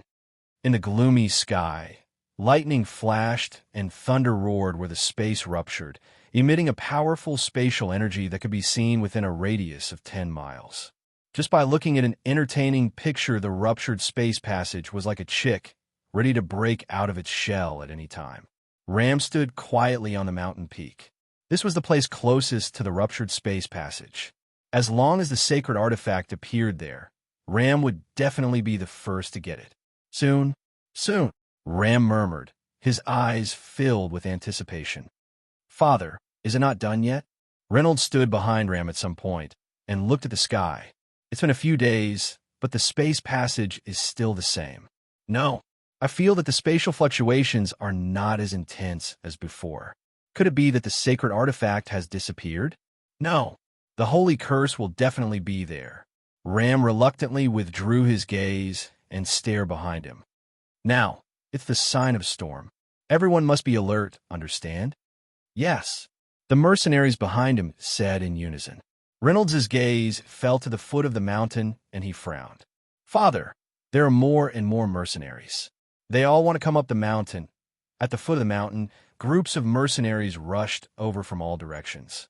Some of them were mercenary groups, while others were mercenary teams. They all had a common goal, and that was the mountain peak where Ram's group was standing. That was the best location. Although the terrifying incident of the soul-devouring beast had occurred, it did not stop the mercenaries' desire for the sacred artifact. Some people wanted to retreat, but more people rushed over. Reynolds thought for a moment. "Father, there are so many people below. I'm afraid that they will delay your important matter." "How about?" Reynolds's eyes flashed with an ominous glint as he made a killing gesture. Looking at the densely packed mercenary groups below, Ram's face revealed a trace of displeasure. He thought for a moment and said, "There's no need for that. They are all from the major forces of the Noah continent. I have the strength of the sacred domain. If I kill them, it will cause public outrage. Besides, they are not the main force fighting for the sacred artifact. Let them go." "Yes, Father." Reynolds understood what his father meant. He didn't want to make a big deal out of it and become the target of public criticism. "Although I don't intend to bother with those people. If these people insist on coming up the mountain, then don't blame me for being rude," Ram said with a cold snort. At the foot of the mountain, the mercenaries were densely packed together. Although they were all agitated, no one dared to make a move. "Why are we allowed to go up?" "I'm sorry. Lord Ram is resting. I can't let you go disturb Lord Ram." No matter how the mercenaries asked, the mercenary group from the Doro kingdom that was stationed at the foot of the mountain only gave this cold reply. The title of a sacred domain expert could naturally scare people to death, but many people were still unconvinced. At that moment, a voice said, "Of course, we can't afford to offend Lord Ram, but who can guarantee that what you say is true? Perhaps the one up there isn't Lord Ram at all, and they're just putting on a show." As soon as these words were spoken, even more people became excited. Yes, what proof do you have?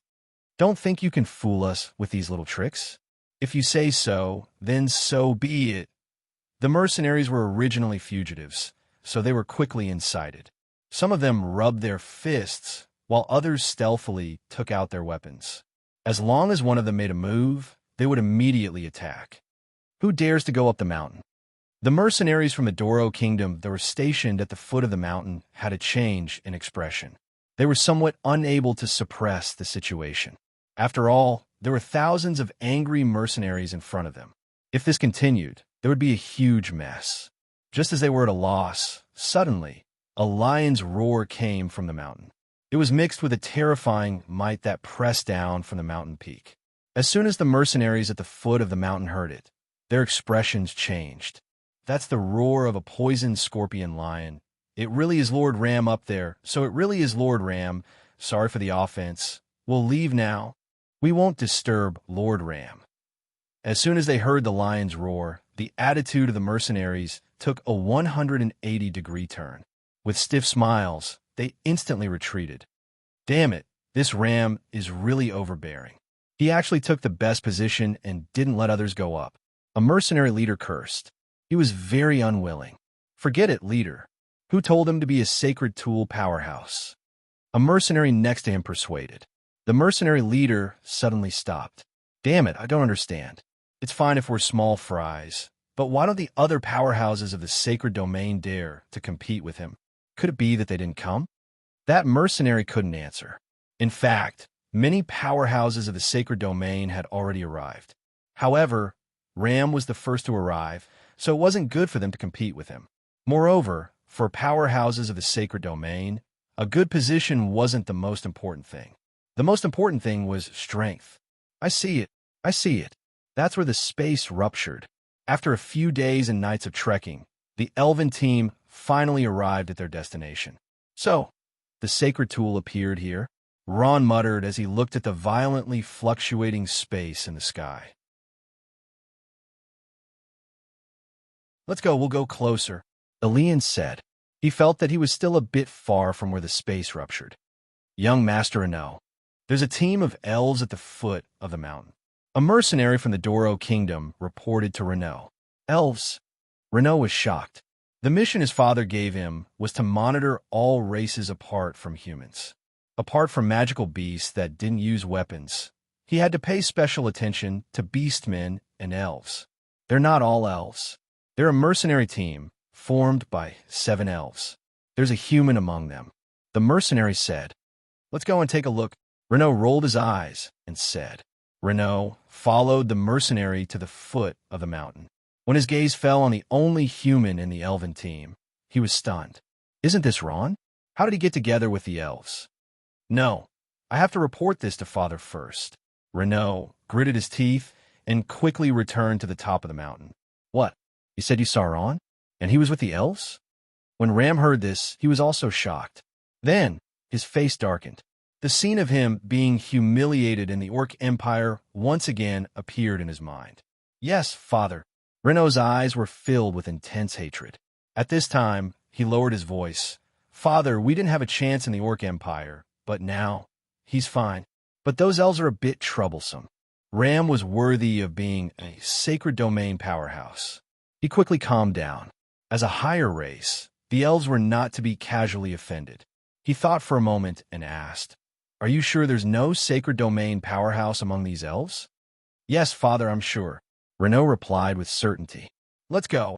Ram's face revealed a sinister smile. Renault also laughed. He seemed to have seen Ron die. There's a sacred domain powerhouse in front of us occupying that mountain. We can't go forward. Firth reported after he heard the news. Ah, so that's how it is. Then forget it. Rian shook his head, his face full of helplessness. Isn't it just a sacred domain powerhouse? So domineering, Celia said hatefully. No matter who heard this news, they would not be convinced. Ron said, forget it. Let's go. Just as the 8 of them were about to leave, a gloomy voice sounded in their ears. Ron, since you're here, there's no need to leave. Everyone suddenly came back. Ron's eyes widened. Renault, it's you? The person who came was Renault. Renault's strength had already reached the level of a great swordsman. However, behind him stood someone even more terrifying than Renault. It was the sacred domain powerhouse Ram. Lam just stood there and didn't deliberately release his aura, but this already shocked all the elves, and they secretly became vigilant. Who are you? Rian asked. At this time, he knew that he should stand up and speak. Ram was a member of their team. Ram still did not dare to offend the elves. After all, they were a higher race. Although the elves usually did not show their strength, they had more powerhouses than the entire human world combined. Elf, Ram smiled and bowed. Can you hand this human over to us? We have some conflicts with him. Of course, I have no ill intentions towards you. Hand him over to you? Rian was surprised. He did not expect that Ron would actually offend a human powerhouse from the sacred domain. When it came to whether to support Ron or not, Rian hesitated. Although he also understood that this support would be useless, the key was his attitude. When Ron saw Ram and Renault, he knew that things were bad. This was another plane, not the Orc Empire. There was no one here to support him. Ha! Ron, you're dead today. Renault laughed wildly, his eyes revealing a strong hatred. When he saw Ron, he thought of Kadena. After returning to the kingdom of Doro, Renault interrogated Cadina in every possible way. But no matter how Cadina denied it, Renault still believed that she had an affair with Ron. The narrow-minded Renault almost went crazy. Now that the enemy had met, his eyes were exceptionally red. Facing Ron, Renault finally could not hold back and made the first move. "Go to hell," Renault shouted. The long sword in his hand turned into a red light and fiercely blasted towards Ron. Ron was already prepared. The black fog on his body spread out, and he dodged Renault's attack. Bang, bang, bang, bang. They fought fiercely. "Go!" Ram's face sank. The mercenaries behind him rushed forward like wolves and tigers, joining the ranks of the people besieging Ron. "Rian, what should we do?" Slya was a little anxious. Although Ron would not be defeated for a while, if the Sacred Domain powerhouse Ram personally made a move, defeat was only a matter of time.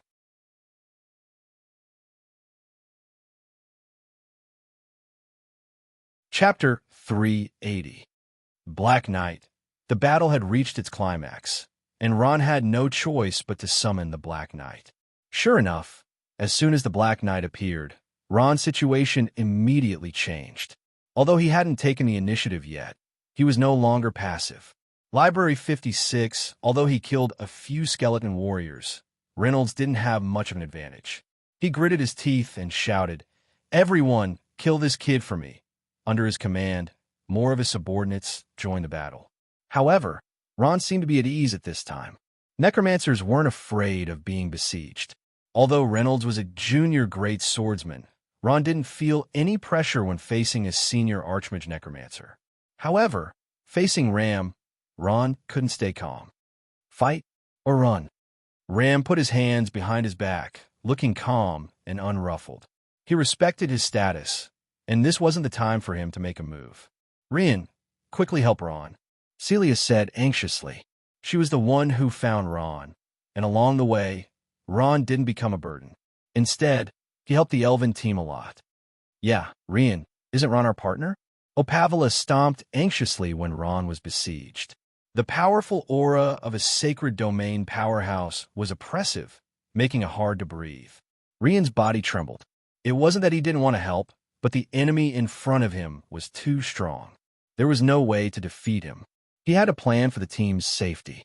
The strength of a Saint-level expert made the elves extremely fearful. Of course, the elves also had Saint-level experts, and there were many of them. If one of their elders was here, they wouldn't be afraid. Glancing at these elves, Ram smiled. His purpose of standing here was to intimidate these elves. As long as they didn't make a move, everything would be fine. But if they did, in fact, Ram was also quite wary of the elves. There were many powerhouses in the elven race, and the number of powerhouses in the Sacred Domain exceeded the number in the entire human world. He wasn't sure if he and his family could withstand the anger of the elves if they made a move. Just as Elian was hesitating, one of the elves suddenly raised her head. Her face was filled with extreme anger. She took a deep breath and reached for the portal bag with her trembling hand. Clang! An arrow left the bowstring and went straight for the back of a mercenary from the Doro Kingdom. The arrow with magic power pierced deeply into the mercenary's body and came out of his chest. That mercenary's body stiffened. His eyes were filled with disbelief as his body softened and fell to the ground. Everyone was taken aback by the sudden turn of events. Dedeli looked at the person who shot the arrow in disbelief. She didn't think that she would be the first to make a move. "Aurora, you." The one who made the move was Aurora. After she shot the arrow, her nervous expression returned to normal. She didn't say anything. Instead, she kicked her feet and her delicate body bounced into the air. Clang, clang, clang. She shot a rain of arrows. As if he had suddenly made up his mind, Yili calmed down and shouted, "Everyone, let's act together and cover Ron's escape." After saying that, he waved his staff, and a fireball suddenly blasted out. After making the decision, he heaved a sigh of relief as if a heavy burden had been lifted from his shoulders. He had been too depressed just now. The elves loudly agreed. Opavala was the first to rush out. Holding a one-handed knight sword, She cut down the nearest mercenary. After the captain gave the order, Cilia, Ike, Firth, and the others followed. In an instant, powerful attacks fell from the sky, beating Renault and the group of mercenaries until they cried for their parents. The delicate balance had been broken. The elves had made a move. Renault was stunned. Ram was also stunned. The elves suddenly helped, which made Ram a little overwhelmed. Renault retreated to Ram's side and said dumbfoundedly, "Father, this. This time, it was Lom's turn to be uneasy. Originally, Ron was just a small character, and it didn't matter if he killed him. But if he accidentally killed the elf, he was afraid that things would not be so easy to solve. The elves stood aloof from worldly affairs. But they had a divine powerhouse, Senator Undine. She held a lot of weight in the Parliament. Previously, there was a magical beast, Shadow Cloud Leopard, that was publicly killed by Speaker Frigga because it raped and killed several female elves. "Ron, we'll cover you. Leave immediately." Ian squeezed to Ron's side and said. At this time, he also understood that the Sacred Gear mission was most likely not going to be completed. "But you guys," Ron was a little hesitant. He was worried about the safety of these elves after he left. "Don't worry. Although he's a Sacred Domain powerhouse, he won't dare to do anything to us," Slias said. Then I'll leave it to you guys." Ron thought for a while and said, "You guys must be careful. Hurry up and leave. Once Ram makes a move, you won't be able to escape." Aurora said coldly. Ron looked at Aurora in shock. He nodded calmly. His body turned into a cloud of smoke and instantly fled. "Where do you think you're going?" Ram looked and said angrily. If he let this kid run away, where would he put his face in the future? Ram's body rose into the air and chased after Ron. Hurry up and stop him," Ian said anxiously. A large fireball rose into the air and chased after Ram's figure. At this time, Ram couldn't care less. He snorted coldly and casually smashed down with sword energy. Boom! A powerful pressure descended from the sky. Ian's fireball was immediately scattered. The sword energy didn't stop and fell straight down. It hit the ground and made an earth-shattering explosion, blowing up the elves. What's going on? What a powerful force. Who released this force? It's a Sacred Domain powerhouse. It's a Sacred Domain powerhouse who made a move. Is the Sacred Gear born? The mercenaries began to talk, and the busybodies immediately rushed to the explosion site. In a dark corner, a figure muttered to himself, "Ram, it's Ram's power.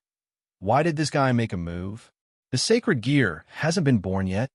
The one who spoke was the Earth Element Sword Saint, Chris, a sanctuary powerhouse who had recently risen to power.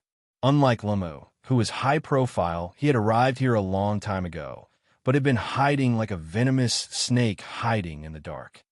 Maybe he had an argument with someone. Forget it. Let's not care about him. I'll just focus on waiting for my Sacred Gear. Chris shook his head and said, "Are you all right?" Ian got up with difficulty. At this moment, there was a small wound on his face. Pornographic novel, I am fine. Opavela was buried in the ground. When she finally crawled out, she was covered in dirt. One by one, the elves crawled out. They were all injured. It seemed that Ram still had some restraint. If he really wanted to kill them, none of these elves would have survived. Did Ron escape?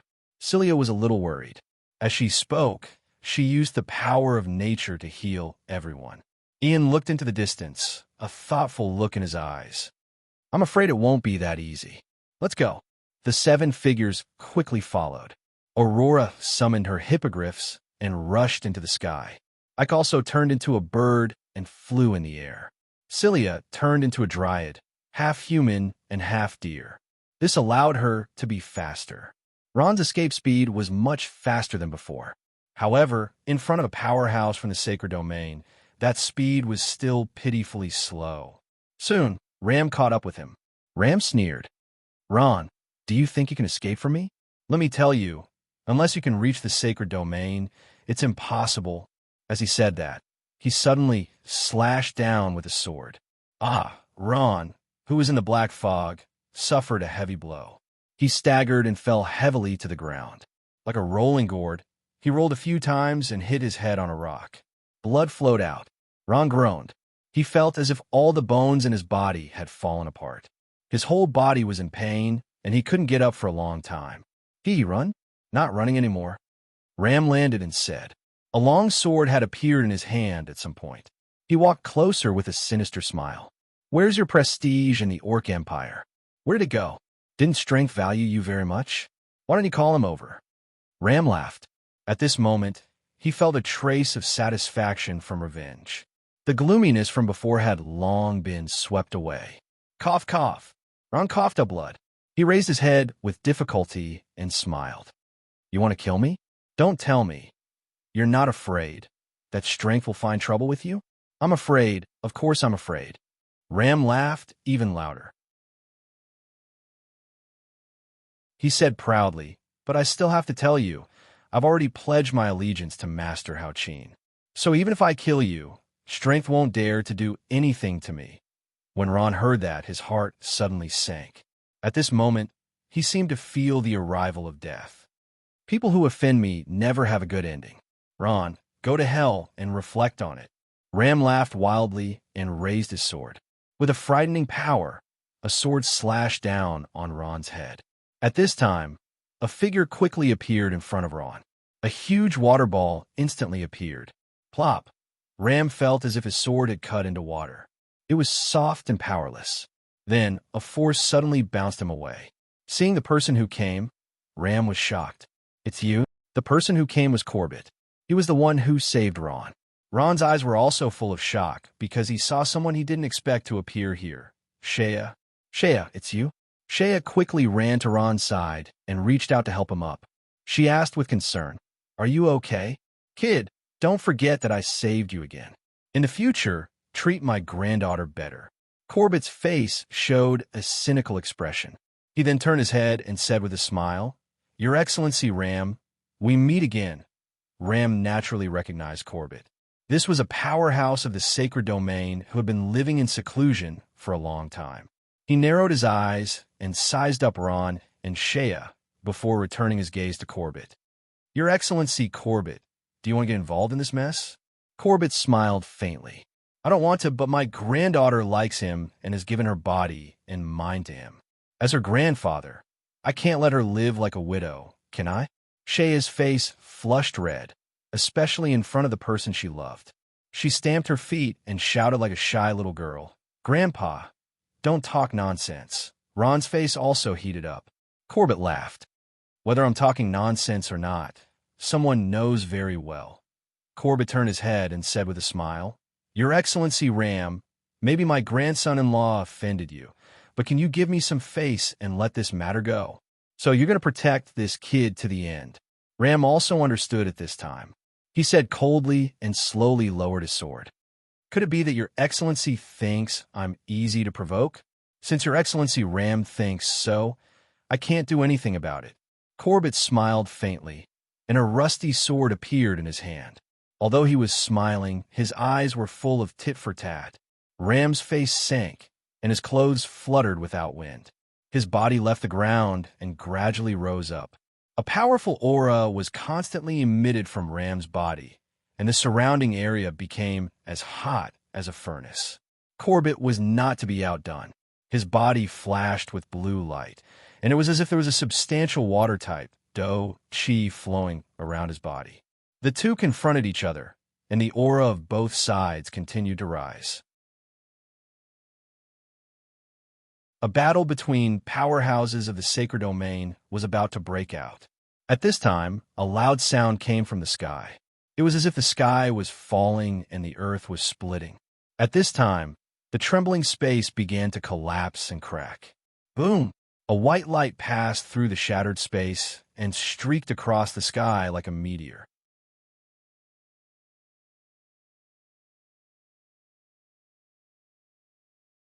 Chapter 381. The sacred artifact has appeared. The sacred artifact has appeared. Everyone looked up at the sky, their faces full of excitement. Jade Lake e-book, what's that? Earth's sacred swordsman Chris frowned. His eyes were fixed on the meteor flashing in the sky. Through the energy layer outside the meteor, Chris finally saw the true appearance of the sacred artifact. Sword, it's a sword. Chris jumped up in ecstasy. This is something I can use, haha. It's mine. After saying that, Chris's body flashed, and he suddenly jumped into the sky, chasing after the meteor. Sigh. It's actually a sword. Some of the sacred domain experts hiding in the dark were disappointed. Most of them were mages or priests, and swords were completely useless to them. They shook their heads helplessly and left. If there was no one else, perhaps they would also go and snatch it. After all, weapons were money, and they could be exchanged for a lot of black crystal coins. But now that so many sword-wielding experts from the sacred domain were rushing over, if they interfered, it would be equivalent to fighting with their lives on the line. The sacred domain experts would not do such a foolish thing. At this time, countless people went crazy, as if they had encountered a rare feast in 1,000 years. It's a sword. It's a sword I can use. Ram was so excited that his whole body trembled. Of course I'm not a bear. I'm a druid. After saying that, he turned into an elf. Bear Cub made no sound. Oh, so you're an elf. No wonder your smell is different. After saying that, his body also began to change, and he turned into a teenager of 14 or 15 years old. Magical beast transformation. At this moment, Bear Cub had mastered the trick of turning into a human. Ron smiled and took the initiative to greet him. Bear Cub, long time no see. I didn't expect you to learn how to speak and even turn into a human. Big brother Ron, you saved me before. I haven't thanked you yet. The teenager tilted his head and said, but now I'm no longer called Bear Cub. The boy tilted his head and said, but I'm not called Bear Cub anymore. Sister Shaya gave me a magical beast name, Coop. Hello, Coop. Ron smiled and greeted him. At this time, Pavila turned her head and asked, Ian, now that the sacred relic has appeared, should we hurry over? Yes, why wouldn't I? A smile appeared on Ian's face. Elder asked us to bring the sacred tool back. Since we're already here, we won't be satisfied if we don't take a look. Then let's go. Celia said impatiently. She had long wanted to see what the sacred artifact looked like. Some things might fail if they tried, but doing nothing was destined to fail. Even though they knew that there were powerhouses from the sacred domain present, the mercenaries still rushed toward the place where the sacred artifact had fallen. The sacred artifact passed through space and drew a beautiful arc in the air. At this time, it was already more than 10 kilometers away from the place where the space had collapsed. Countless people rushed forward in a frenzy, startling countless exotic beasts. The exotic beasts and the mercenaries started fighting. At this moment, the sacred artifact's speed began to decrease, and it fell straight to the ground. Boom! The power that the sacred artifact originally carried caused an earth-shattering explosion. Huge waves of air rose more than 10 feet high, constantly spreading outwards. The mercenaries who were closer were immediately submerged by this power. These idiots. Is the power of the sacred artifact something you can touch when it just fell? Chris smiled. His figure wasn't slow at all. Facing the rolling waves of air, he headed straight for the center. A mercenary who was buried in the ground crawled out with great difficulty. At this time, a ray of light attracted his attention. This is a pornographic novel. The mercenary was stunned. Not far in front of him, there was a shining long sword stabbed straight into the ground, exuding a powerful and holy aura. The body of the sword was engraved with mysterious patterns, and traces of lightning constantly twined around it. Sacred artifact! That guy cried out in excitement.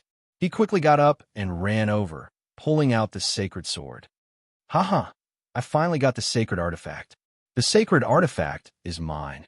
That kid was so happy that he danced with joy, holding the sacred sword and waving it around. The sacred artifact was snatched by that kid. Kill him and get the sacred artifact back. Kill him. The mercenaries immediately noticed that lucky kid and shouted one after another. For a moment, everyone in the surroundings rushed towards him with bloodshot eyes. That lucky guy widened his eyes. He didn't expect that he would become the target of public criticism. Those people who rushed over with murderous intent even included his teammates. Don't. With a few swish-swish sounds, the first lucky guy who got the sacred sword was instantly dismembered. That person's head rolled far away. His eyes were wide open with fear. Until the moment before his death, he understood that getting didn't mean he owned it. If he didn't have the strength, he wouldn't be able to keep what was originally his. The sacred artifact is mine. It's mine. At this time, the mercenaries began to fight fiercely. At the same time, it caused a big fight. Countless broken limbs flew everywhere, and blood spilled all over the ground. Get out of the way, all of you get out of the way. At this time, Reynolds brought a private army of his family and charged in. Sacred artifact. Reynolds was ecstatic. He finally saw the sacred artifact. At this moment, the sacred sword was changing hands rapidly among the mercenaries. Wherever the sacred artifact flew to, there would be a disaster of blood. You guys open a path for me. I'll go get the sacred artifact. Reynolds made a prompt decision and commanded his private army to rush forward. He had the strength of a great swordsman. With the cooperation of a well-trained army, he quickly killed his way into the center. At this time, he saw an opportunity and chopped down a mercenary who was holding the sacred artifact. He quickly snatched the sacred artifact. Ha! The sacred artifact is mine. Reynolds held the sacred artifact and laughed happily. Kill him. When all the mercenaries saw this, their eyes turned red. They roared, and all of them charged towards Reynolds. When Reynolds saw this, his expression changed slightly. He made a prompt decision and immediately ordered, "You guys, block them for me." A soldier's duty was to obey orders. This was especially true for the private army of Reynolds' family. When they heard the order, they immediately surrounded Reynolds and surrounded him to kill their way out. Screams continued to ring out, but Reynolds turned a deaf ear to them. He gently stroked the sacred artifact in his hand with a greedy look in his eyes. Aha! This sacred sword is finally mine. The moment he held the sacred sword in his hand, Reynolds even had the urge to take it for himself. At this time, a ray of light rapidly approached like a ghost. With a whoosh, the sacred sword in Reynolds' hand disappeared without a trace. Ah! Reynolds jumped in fright. He immediately came to his senses and said angrily, "Damn it! Which bastard stole my thing?" "Ha! You must be Ram's son, Reynolds. Why are you so angry?" At this time, a faint voice sounded. Reynolds suddenly raised his head and looked in the direction of the voice. He saw a man in a green robe standing there calmly. He was constantly fiddling with the sacred artifact in his hand as he clicked his tongue in admiration. Reynolds' eyes widened. "You are the Earth Element Sword Saint, Chris?" "Yes," Chris said without raising his head. His eyes were always on the sacred sword in his hand. "This sacred sword is indeed a good thing. I only feel that my body is filled with power." "Haha, Reynolds, I really have to thank you this time." Reynolds' face turned green and white. This sacred sword was snatched from his hand by Chris. "It's him. The sacred artifact is in his hand."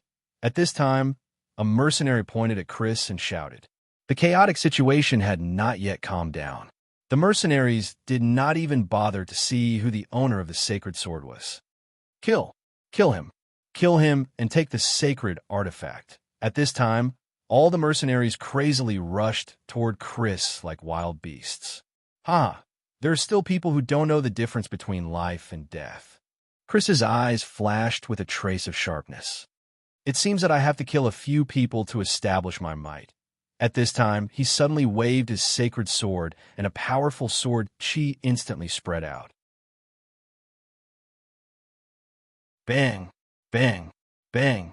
The bodies of the dozen or so mercenaries that rushed forward turned into a pool of blood. They all died. The hot blood fell on the faces of the people who came later. All of them shivered and calmed down. Chris's move was enough to intimidate everyone.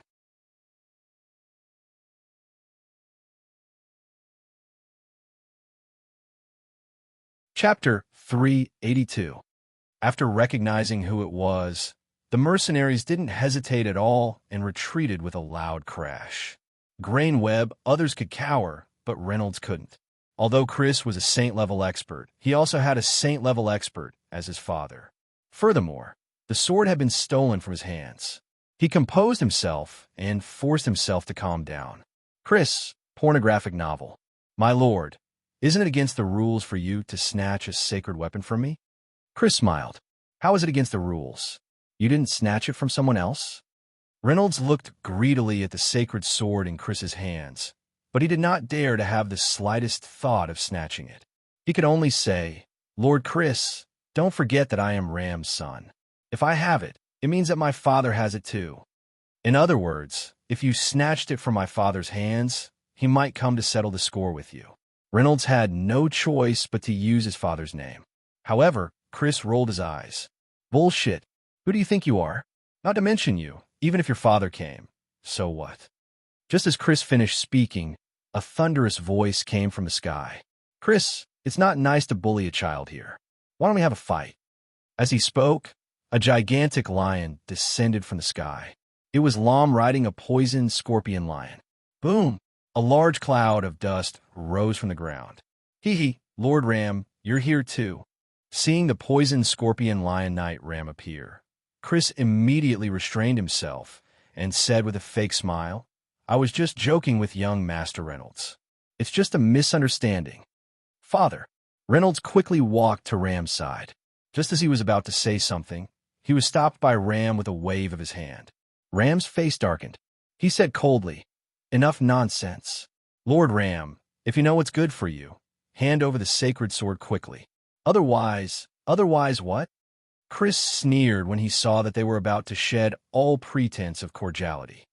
Otherwise today will be the day you die. At this moment, a figure quickly walked out and said coldly. A trace of astonishment flashed through Chris's eyes when he saw the newcomer. Aqua Blue Sword St. Chris 56 Library's strange power. Ron's heart surged with excitement. Actually, he also wanted to take the sacred sword for himself. After all, if this item were to be sold to the mysterious store, it would be worth at least 20 black crystal coins. This would be a huge fortune. He would be able to buy many things he wanted there. Ron looked at Elian. Logically speaking, this thing should be handed to him. He was the captain. Elian hesitated for a moment and shook his head. His meaning was clear. He wanted the holy sword, but he didn't have the ability to take it. Looking at the two sacred domain experts in front of him, Ron hesitated. Corbett definitely wouldn't try to snatch the sacred sword, but Ram might not. Ram's eyes shone with a fierce light, as if he was ready to pounce at any time. At this moment, another figure flew over from afar and landed on the ground. Ron recognized this person. He was Chris, an Earth Element Sword Saint. At this moment, he looked rather miserable. It seemed that the battle with the two sacred domain experts had consumed a lot of his strength. Chris smiled bitterly when he saw everyone looking at him. I'm just here to take a look. I don't want it. Although he said that if there was a chance, Chris wouldn't let it go. Seeing that Chris had arrived, the situation became more complicated. Ram also lost his patience. He stepped forward on the poison scorpion lion and stared coldly at Ron. Ron, are you going to give it to me or not? Ron, even if you don't give it to me, don't give it to him. You can't trust his words. Corbett reminded. Holding the sacred sword in his hand, Ron felt a great pressure. This sword was like a hot potato. He couldn't keep it, but he couldn't give it to anyone. Go to www.grain.com to see the first commercial-free article.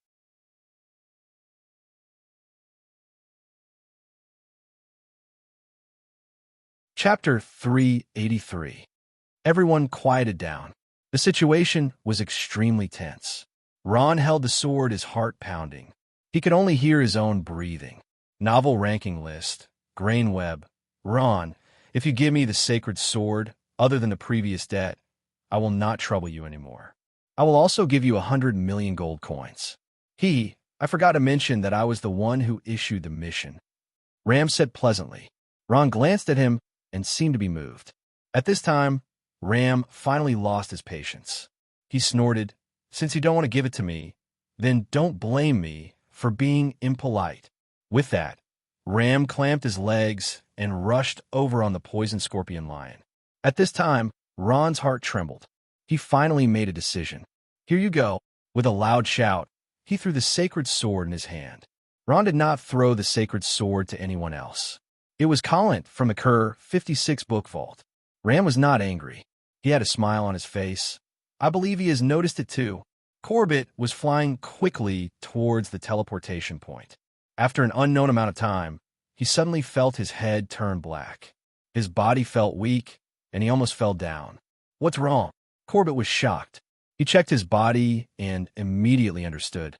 "Damn it, I've been poisoned. This damned Ram." He did not even know when he was poisoned. At this time, he quickly tore open the leather pants on his feet. He saw that the place where the poisoned scorpion lion had stabbed was swollen. Because he was flying at high speed, his blood flow was faster and the poison had spread. It was impossible to continue flying. Corbett thought quickly and landed on the ground. This was a forest. Most of the trees had withered. Only a few stubbornly survived. Corbett found a secluded place and sat cross-legged. He used his powerful Do Chi to force the poison out. After an unknown amount of time, Corbett forced out more than half of the poison. At this time, he heard a voice. "Are you sure he's nearby?" It was Chris's voice. "That's right. I believe he can't have run far," Ram said. The two of them walked over side by side. The poisoned scorpion lion walked in front and looked around cautiously. They actually found this place? Corbett was shocked. He had been hiding his aura the entire time, but he didn't expect that they would still find him. "Go. I can't stay here any longer." Corbett made a prompt decision. He immediately stood up and disappeared into the forest. At this moment, Ram's venomous scorpion lion stopped in its tracks and sniffed around before growling in a low voice. "Huh," Ram exclaimed. Chris frowned. "What's wrong?" "Nothing. Corbett, that old guy, just passed by here." Ram snorted coldly and said, "But he seems to know that we are here and has already left. He can't have gone far. Let's chase after him." Chris's eyes were cold. The sky gradually darkened. Ron and the team of elves set up camp at the foot of a leeward mountain. There was a bonfire in the campsite. Shea sat beside the fire and kept looking back. Her eyes were filled with worry. "Don't worry, Shea. Grandpa Corbett is very strong. You should be fine." Ron comforted her. "I hope so." Shea nodded. At this moment, Slaya's pointed ears suddenly twitched. She shouted, "Who is it?" Whoosh! A person appeared from behind the forest. His face was haggard and his footsteps were unsteady. It was as if a gust of wind would knock him down at any moment. "Grandpa!" Shea was shocked. She hurriedly ran over to help him up. You're hurt?" Seeing that it was Corbett, Ron also ran over to help. Elian glanced at Ron. He pondered for a moment and said, "Since it's a pornographic novel, Ron's friend, Slaya, go and treat the Sword Saint." Slaya replied with an "oh" and stood up. "No need." Corbett smiled. "I'm not hurt. I've been poisoned." Everyone was shocked. Corbett's thigh was almost twice as swollen. Black blood kept oozing out of the wound. Did Ram do this? Ron thought about it and immediately understood. Corbett nodded. "I need a quiet place."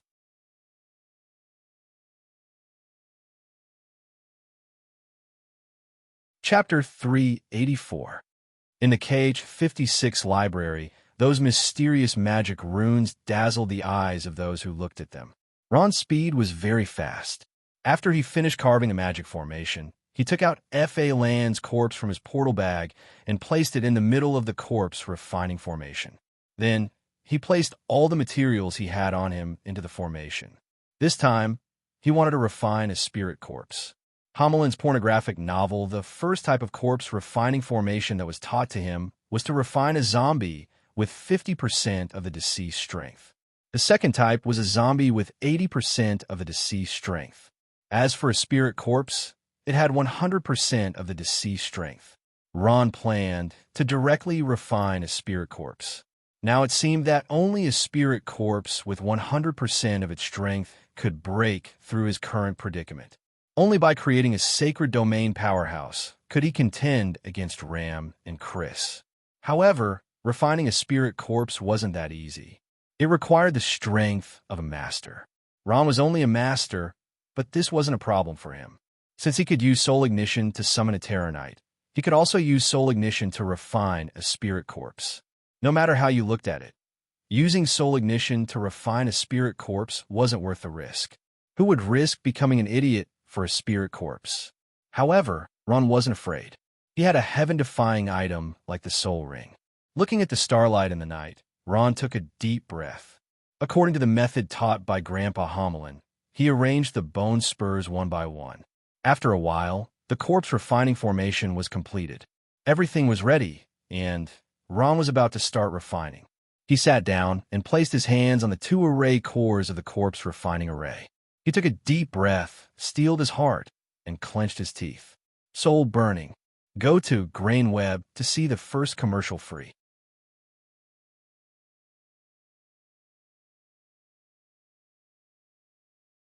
Chapter 385. Under the surprised gazes of the elves, the corpse refining formation began to operate. Soul energy gathered, and threads of lightning surrounded the bone spear, emitting a faint light. Underworld Novels Ron pressed his hand against the eye of the formation and used soul ignition, frantically pouring all his soul energy into the corpse refining formation. Refining a spirit corpse required an enormous amount of soul energy, and in a short while, Ron was already drenched in sweat.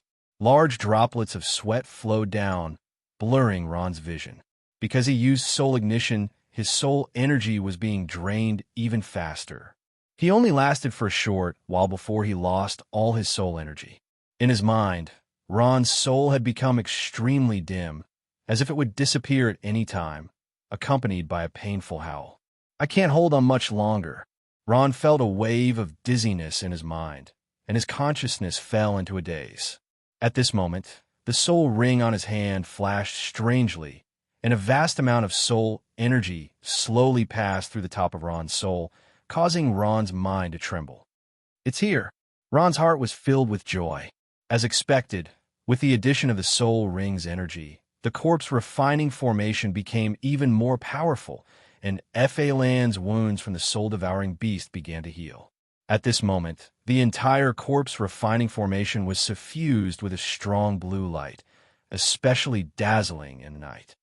"What's that?" The light of the corpse refining formation attracted Chris's attention, and he frowned as he asked. "I don't know. Don't worry about it." Ram's face was tense. "Let's kill this old man first." At this moment, Kodak, Delay, Aurora, Firth, Shea, Coop, and the others all lined up in a straight line. "It's starting," Rian said in a low voice. At this moment, Shea's body moved, and she only felt the energy in her body continuously being drawn out and transferred to Rian. Magic Shield. After gathering the energy of the 9 people, Rian held his magic staff horizontally in front of his chest, and the magic shield began to emit a strong light. At this moment, Chris's sword energy had already arrived. Do you think you can block my attack by gathering everyone's strength? These elves are so naive and adorable." Chris chuckled. Chris's power was so strong that no one could resist it. For a moment, everyone, including Rian, was seriously injured. But these elves are really hard to deal with. They actually have such a way of gathering power. Chris muttered, "Looks like I'll have to make another slash."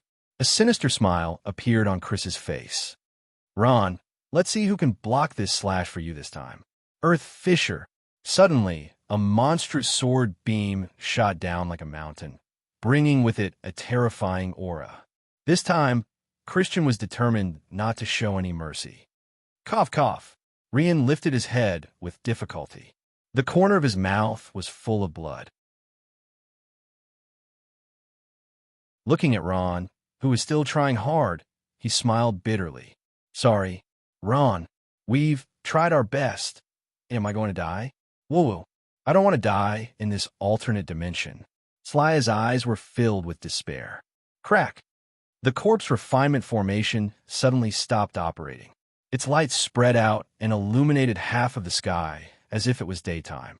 It's done." Ron was overjoyed. At this moment, it was as if he had just been fished out of the water. His entire body was drenched, and he was on the verge of collapse. With a thud, he collapsed onto the ground. In the face of the formation, the spirit corpse seemed to come alive. It suddenly opened its eyes and slowly raised a hand. Magic shield. In the blink of an eye, a magic shield appeared between heaven and earth like a protective cover. Not only did it cover everyone, but it also covered the entire hill. This magic shield was much more powerful than Alien's magic shield. Boom! The powerful earth elemental sword beam hit the huge magic shield. The magic shield only shook slightly and blocked it. Chris's eyes almost popped out of their sockets. Phalon slowly stood up. Compared to Spec, his face was full of vitality. At first glance, he looked like a living person. However, he was still a dead person. The elves looked at all this with their mouths agape. This corpse had actually come back to life. At this moment, Phalon bowed slightly to Ron.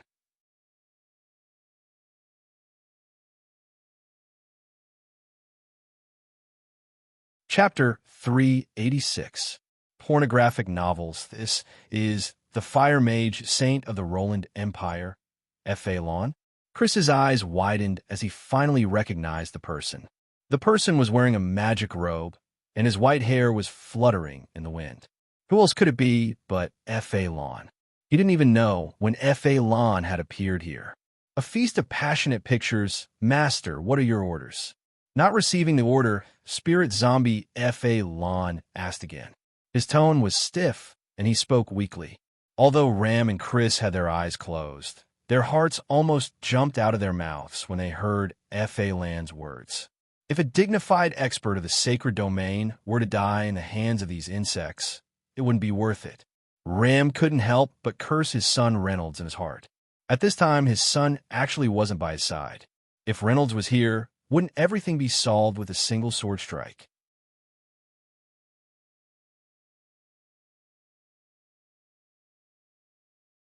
Chapter 387. The area that was bombed by the forbidden spell was filled with devastation. Not a single blade of grass could be seen. It was a complete mess. Novel rankings. Why can't I muster any strength? Ron tried for a while, but he was shocked. Although he had the help of the soul ring and his soul energy had been replenished, his body was weak and powerless after refining a spirit corpse. He couldn't even lift a hand, let alone fight. Not only Ron, but everyone sat down and used various methods to recover their strength. The atmosphere was a bit strange. It was so quiet that one could only hear everyone's rapid breathing and the sound of the flames burning. At this time, Ron saw a figure from the corner of his eye. The figure stood high on a small mountain peak, not far away. A pair of eyes like a poisonous snake swept over. That is, Ron's eyes widened in shock because he saw a person that he never would have thought would appear here. Perhaps he couldn't be called a person at all. Soul-devouring beast. At this moment, he had his arms crossed in front of his chest. He looked calm and composed, as if he had been waiting for a long time. He had been hiding in the dark and only showed himself now. What? At this time, the elves finally noticed the soul-devouring beast. Their eyes were filled with shock. The soul-devouring beast smiled. His body moved and floated up. He didn't use the bone wings on his back and directly floated down. His body was surrounded by black fog, and he emitted a powerful and oppressive force. Pornographic novels at this moment. The elves and Ron's eyes gradually turned from shock to fear. Sacred domain.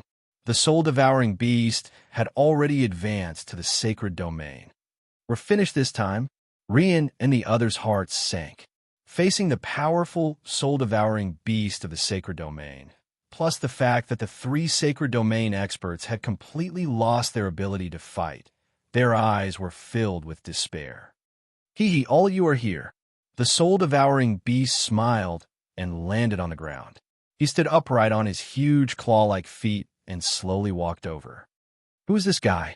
The three sacred domain experts didn't open their eyes, but they also felt a powerful aura approaching. Three sacred domain experts, a master-level powerhouse, and he even used up all his strength. Hee, my long wait was not in vain. Finally, it seems that my luck is not ordinary. The soul-devouring beast looked around and said with a smile. His gaze swept over Ram and the library monster, but he never thought that this matter was actually done by this monster in front of him. You, what are you doing? Seeing the soul-devouring beast approaching him step by step, Chris's face finally revealed a terrified expression. Ram's body began to tremble violently. He could almost imagine what kind of fate Chris was about to face. At this moment, he almost opened his eyes, but he forcefully held it in because he knew that doing so would be useless. The best way was to recover as much strength as possible, and then find a way to quickly leave with what little strength he had left. Corbett's heart was in turmoil. Wasn't he Tay the young man who followed F.A. Lon around? At this moment, he finally knew how F.A. Lon died. Corbett's mental fortitude was much better than Ram's. Even in the face of danger, his eyes were wise, and his face remained calm. No need to be so nervous. Your soul will soon merge with mine. This will be an honor for you, the soul-devouring beast said with a smile. He stretched out his hands, and 10 fingers spread out, turning into 10 long tentacles that constantly twisted like an octopus. No, don't.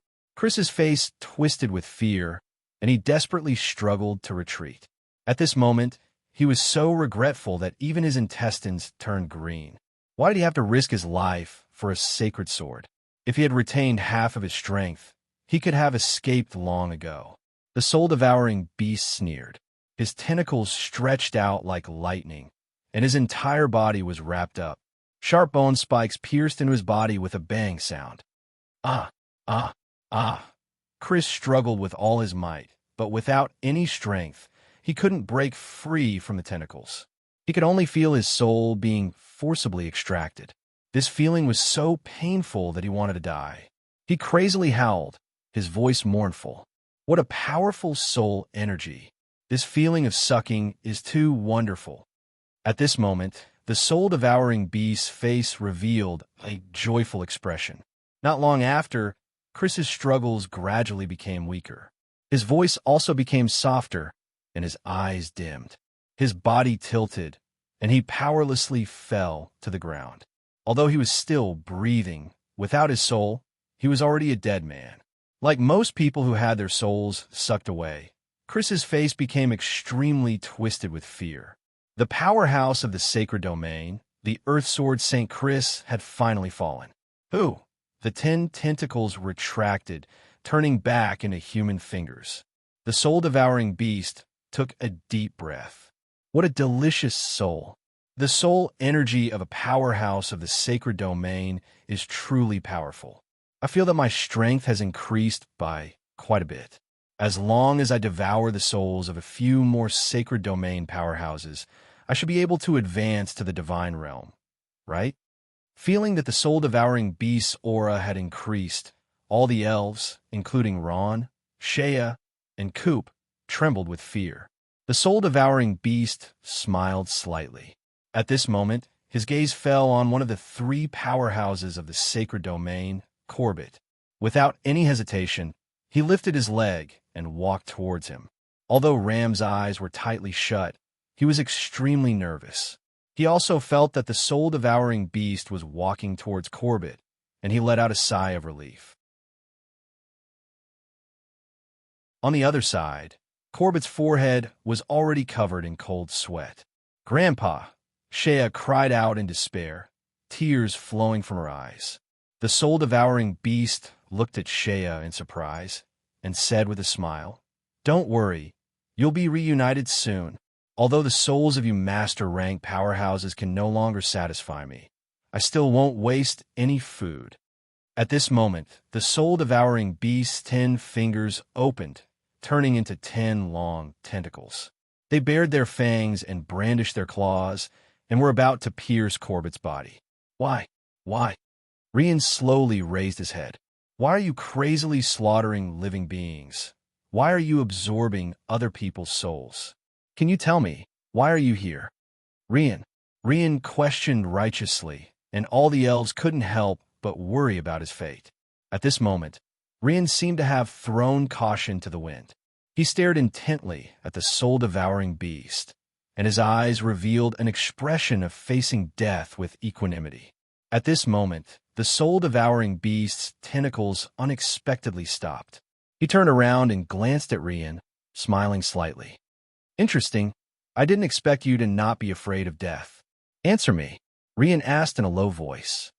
Originally, I disdained to answer your question, but seeing your courage, I'll make an exception this time. The soul-devouring beast, who had the upper hand, relaxed. I also don't know why I'm here. In my memory, I've always lived underground in the form of an egg. I don't know how many years have passed.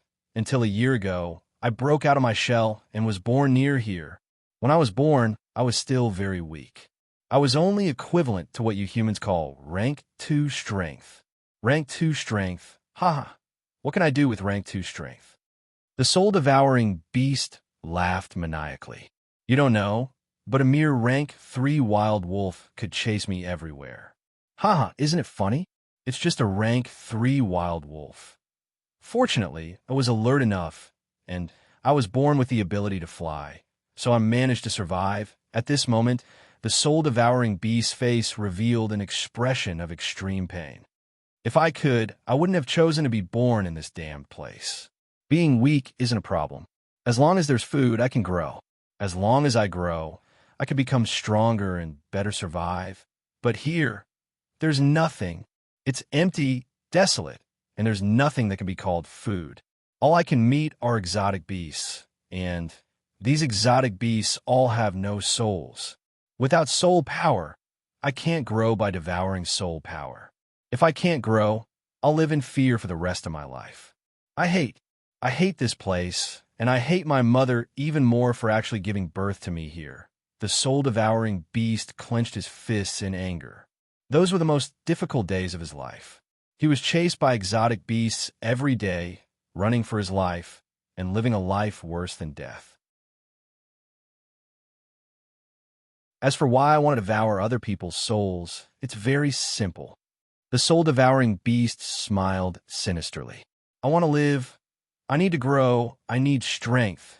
I need to be strong enough to overwhelm everything. The soul-devouring beast seemed to have gone crazy. Fortunately, the appearance of this sacred artifact attracted many humans with soul power to this place. The soul-devouring beast smiled, and I finally devoured soul power for the first time in my life, grew for the first time. Haha, this feeling is too wonderful. In just a dozen days, I grew from a rank 2 magical beast all the way to what you call a great master, which is a rank 10 magical beast. I crazily killed those exotic beasts that had chased me to take revenge for the humiliation I had suffered until I saw that guy called Phalon. It was the first time in my life that I knew what an expert from a sacred domain was, and the sacred domain was actually so terrifying. That's why you devoured his soul. Shea said angrily. She had seen Phalon once, and he was a kind old man, but she didn't expect him to die an unnatural death. I used a trick to kill him. He can only blame himself for being stupid. Are all humans as stupid as pigs? The soul-devouring beast smiled proudly and glanced at the spirit corpse Phalon beside him. When I first saw him, I was also shocked. I thought he had come back to life, but now it seems that he's just a corpse. However, even if he really came back to life, I'm not afraid of him anymore. As long as I absorb the souls of these 2 experts from the sacred domain, I'll advance to the divine realm. The soul-devouring beast stretched out his hands, his eyes filled with madness. Then I'll kill my way to the Noah continent where you all are and absorb the souls of all the experts there. Dark clouds of fear shrouded everyone's heads, and their hearts were filled with a bone-chilling coldness. For the first time, they felt the terror of this soul-devouring beast. Rian's body trembled. If this guy really advanced to the divine realm, there would be no one in the Noah continent who could be his opponent unless the 5 divine realms attacked him together. However, with the soul-devouring beast's sinister nature, he wouldn't give others the chance to attack him together. You? What kind of creature are you? Where did you come from? Rian asked with a trembling voice. At this moment, he was so terrified that he couldn't even speak properly. Where did I come from? To be honest, I don't know either, but I do know where this desolate continent is. He smiled and continued. From the inherited memories of my mother's body, I know that this place once had a name called. You're tuning into the Warrior Lore YouTube channel. Don't forget to subscribe and join us on this journey to catch the most captivating stories.